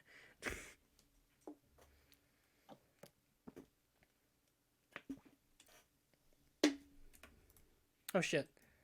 What was that? Was that Dirk? This is you. .gif. Dirk, is this you? .gif, yes. Why are they GIF files? It's a still image. Holy shit, do I actually have to wear that? Perhaps. It all depends upon how much of your inner greatness you wish to realize. Okay, what's with the butterfly wings? We sprout them upon ascension. Aren't they beautiful? I've seen many depictions of such heroes with wings, unless they happen to be hiding them beneath their clothes. I guess I can't be absolutely sure, but I believe it's likely the upgrade is universal. I would sure as goddamn Christ hope the fuck not. What about this Knickerbocker bullshit? Is that legit? Yep, 100% princely canon. God damn it. I guess those ass-kicking gloves are pretty cool. Don't know, I could probably make it work. How much of this shit is compulsory by game law or whatever? Am I obligated to traipse around in fucking tights and puffy little asshole pants forever? No, silly, they're just clothes. You are free to swap parts if you like, or if you wish to be free of it altogether, change back into your plain clothes and Bob's your uncle, like it never even happened. Okay, well, don't get me wrong, I think the drawing's great. I'm only taking it back on some finer points of fashion. Also, Bob's my uncle? Oh, no, love, it was a figure of speech. Yeah, I know that. Did I use it incorrectly? I don't think so. I mean, I guess not. Say, what is an uncle, by the by? It's sort of like this weird, superfluous dad. Like a strange man in your life that barely has anything to do with you, but is just there for some reason. They're practically always douchebags. I suppose I'll just have to take your word for it. Okay, but just one question, not to do with the future or anything, just about you. Yes? Are you British, or pretending to be British in a sort of ironic or stylized way? Doing what now? I mean, I guess it doesn't make sense for an alien to be British, or for an alien to be American for that matter. No, I fancy neither of those things make much sense at all. Just the way you type is making it seem that way is all. Oh, yes, that would be my quirk. Quirk? So, like, deliberate affectation? No, a quirk. Quirk, Dirk. You pretending to be British is a quirk? What the fuck is a quirk? We all need a quirk. It adds spice to our voices and helps us stand out as individuals. That's stupid. I don't have a fucking quirk, and I don't want one. Oh, well, of course you wouldn't. You're human. Humans are notoriously strange. I think the romantic practices are particularly esoteric. Actually, I've written hundreds of pages examining the striking differences between human and troll romance as well as reproductive habits, as the comparison makes for a marvelous case study in xenobiocultural differences. As long as I'm sharing speculation with you, perhaps you would like to read my essays. I could even paste each page right here in succession and allow you to read them back to back to back to back. Oh, hell no. Ah, yes, you're right, of course. I'm probably getting carried away as usual. Forgive my enthusiasm, it's just that I so rarely have anyone to talk to who shares my passion for these matters. Certainly not my curmudgeonly co-player. I mean, not that all that stuff wouldn't be fascinating to pour through on some level, but we kinda have things to do here. Remember you were gonna take a nap? By Jove, the nap! Yes, I really must secure a bit of shut-eye. By Jove? Oh my lord. Your lord? What do you mean by that exactly? Nothing. Hang on though. Before you go, you never did actually give me any advice on my situation with the dead agent and my blown cover. Oh right, I would look at it this way. You're moments away from beginning your session, yes? Sure. And you've already spent a long time gathering intelligence unbeknownst to the authorities. How much more do you expect to accumulate even if you could stay undetected? And how much strategic advantage is left to gain by delaying your discovery for much longer? I don't know. I say the time to make a stand is now. To hell with the Dursite tossers, make your presence known, let them see that the prince is awake and make it abundantly clear what that means. Perhaps it is their turn to be nervous, to cower in the shadows and live in uncertainty. That is my advice, do with it as you will. Now I'm off to get some rest. With any luck, the next time we convene, both of our adventures will be well underway. Cheerio!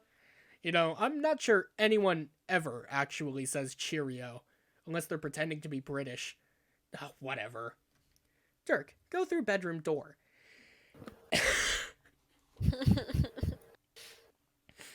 You never leave your room through the actual egress. Your bro blocked the door ages ago with this totally pimp stone bust. You give Captain Snoop a little nod of approval every time you walk by to go to the bathroom. You like to think he nods back in a way that is so smooth and so subtle he literally doesn't move at all. The thing's too heavy to move out of the way, and in any case you don't really want to. You just use a different exit to your room. Dirk, exit.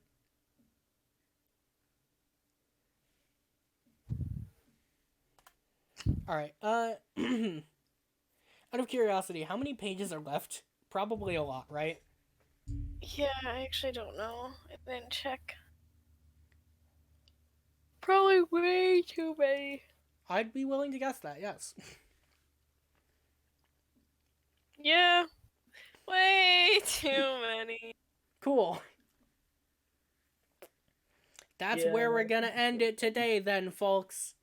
Is that many quests? Remember to like, comment, subscribe, hit the bell, all those things that I'm supposed to tell you to do.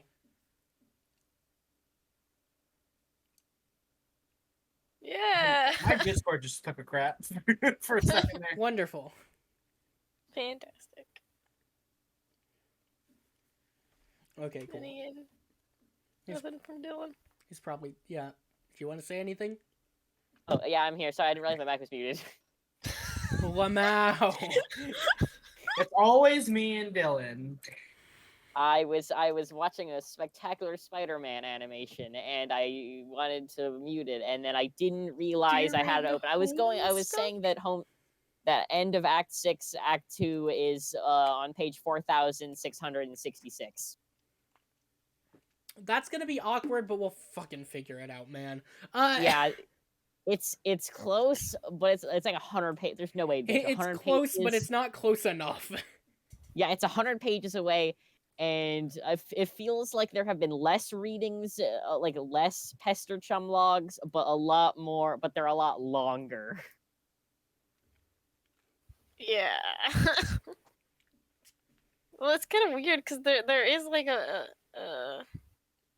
they do drag on for pages because they extend like one conversation for like 4 pages. Jacob, how did you end up with both characters that end up talking to himself the most? Because Hussey Okay. hates the Striders. Okay, so like Well, I also meant Carcat. True. the gray text, I don't think interacts with Strider that much later on. Well, I was talking about autoresponder. Yeah, I was talking about autoresponder and future Carcat and past Carcat. I thought you were Oh. talking about Dave's sprite. I completely forgot Dave's sprite. It's the Striders just kind of talk to themselves. It's something with the color red, I guess. And maybe orange, I don't know. God, if we ever... There's no way there's ever a conversation between, like, Dave, autoresponder, and Aradia, right? Because that would be unparsable. Like, who is this again? 3 Oh, different shoot. shades Yeah. of red. I think that was me, actually. God dang it. You know what would be really funny at some point? We get a talk between Dave, Dave Sprite, Dirk, autoresponder, and Aradia. What we Throw like in to call the Tavros, cage too. from hell. No, you gotta make it worse. You gotta throw in Tavros. Who else is funny? Gamzee says, like, a single word. He just says honk. He just says honk. Doc's in there, so you have to highlight text as well. All of this takes place in a memo, so it also has future and It's also past a dream Carcat. bubble. It's a memo inside a dream bubble. So we have Solux switching between being able to talk and not being able, well, having a lisp and not having a lisp. This is horrible. We're creating the worst page ever imagined. Hey, ideas for the fan adventure. What would they even talk about? I don't know. That they're Striders, and I don't even know what a radio would be doing there. I just threw her in there as like text wise. Yeah, the joke I was making is that Dave, AR, and Aradia all have the same text color, essentially. Just different shades of red.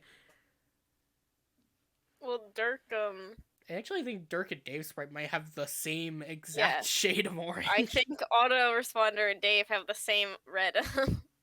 No, autoresponders is way darker. Is it? Yeah, it definitely is. I think so. it's a little closer to darker. Aradia's. That would be terrible. I really hope they don't interact any. I don't know what the fuck they would talk about. Being robots at one point. Probably. I mean, I don't know. Like, autoresponder isn't a robot, but it's like kind of a robot. And I've seen the You Can't Fight the Homestuck images. Hey, we've seen most of them by this point, actually. Yeah, no, there are the only ones like a few, and I'm pretty sure it's a robot Dirk, which Well, I mean, before I we've just thought seen Dirk got a Brobot. robot bot. We've seen yeah, yeah. Brobot. No, So we know this- okay, yeah, maybe it is okay. Robot. I forgot Robot. Dave's existed. and autoresponders colors are the same. They're not. There's no They way. are the same. I swear Dave's red is, like, really bright.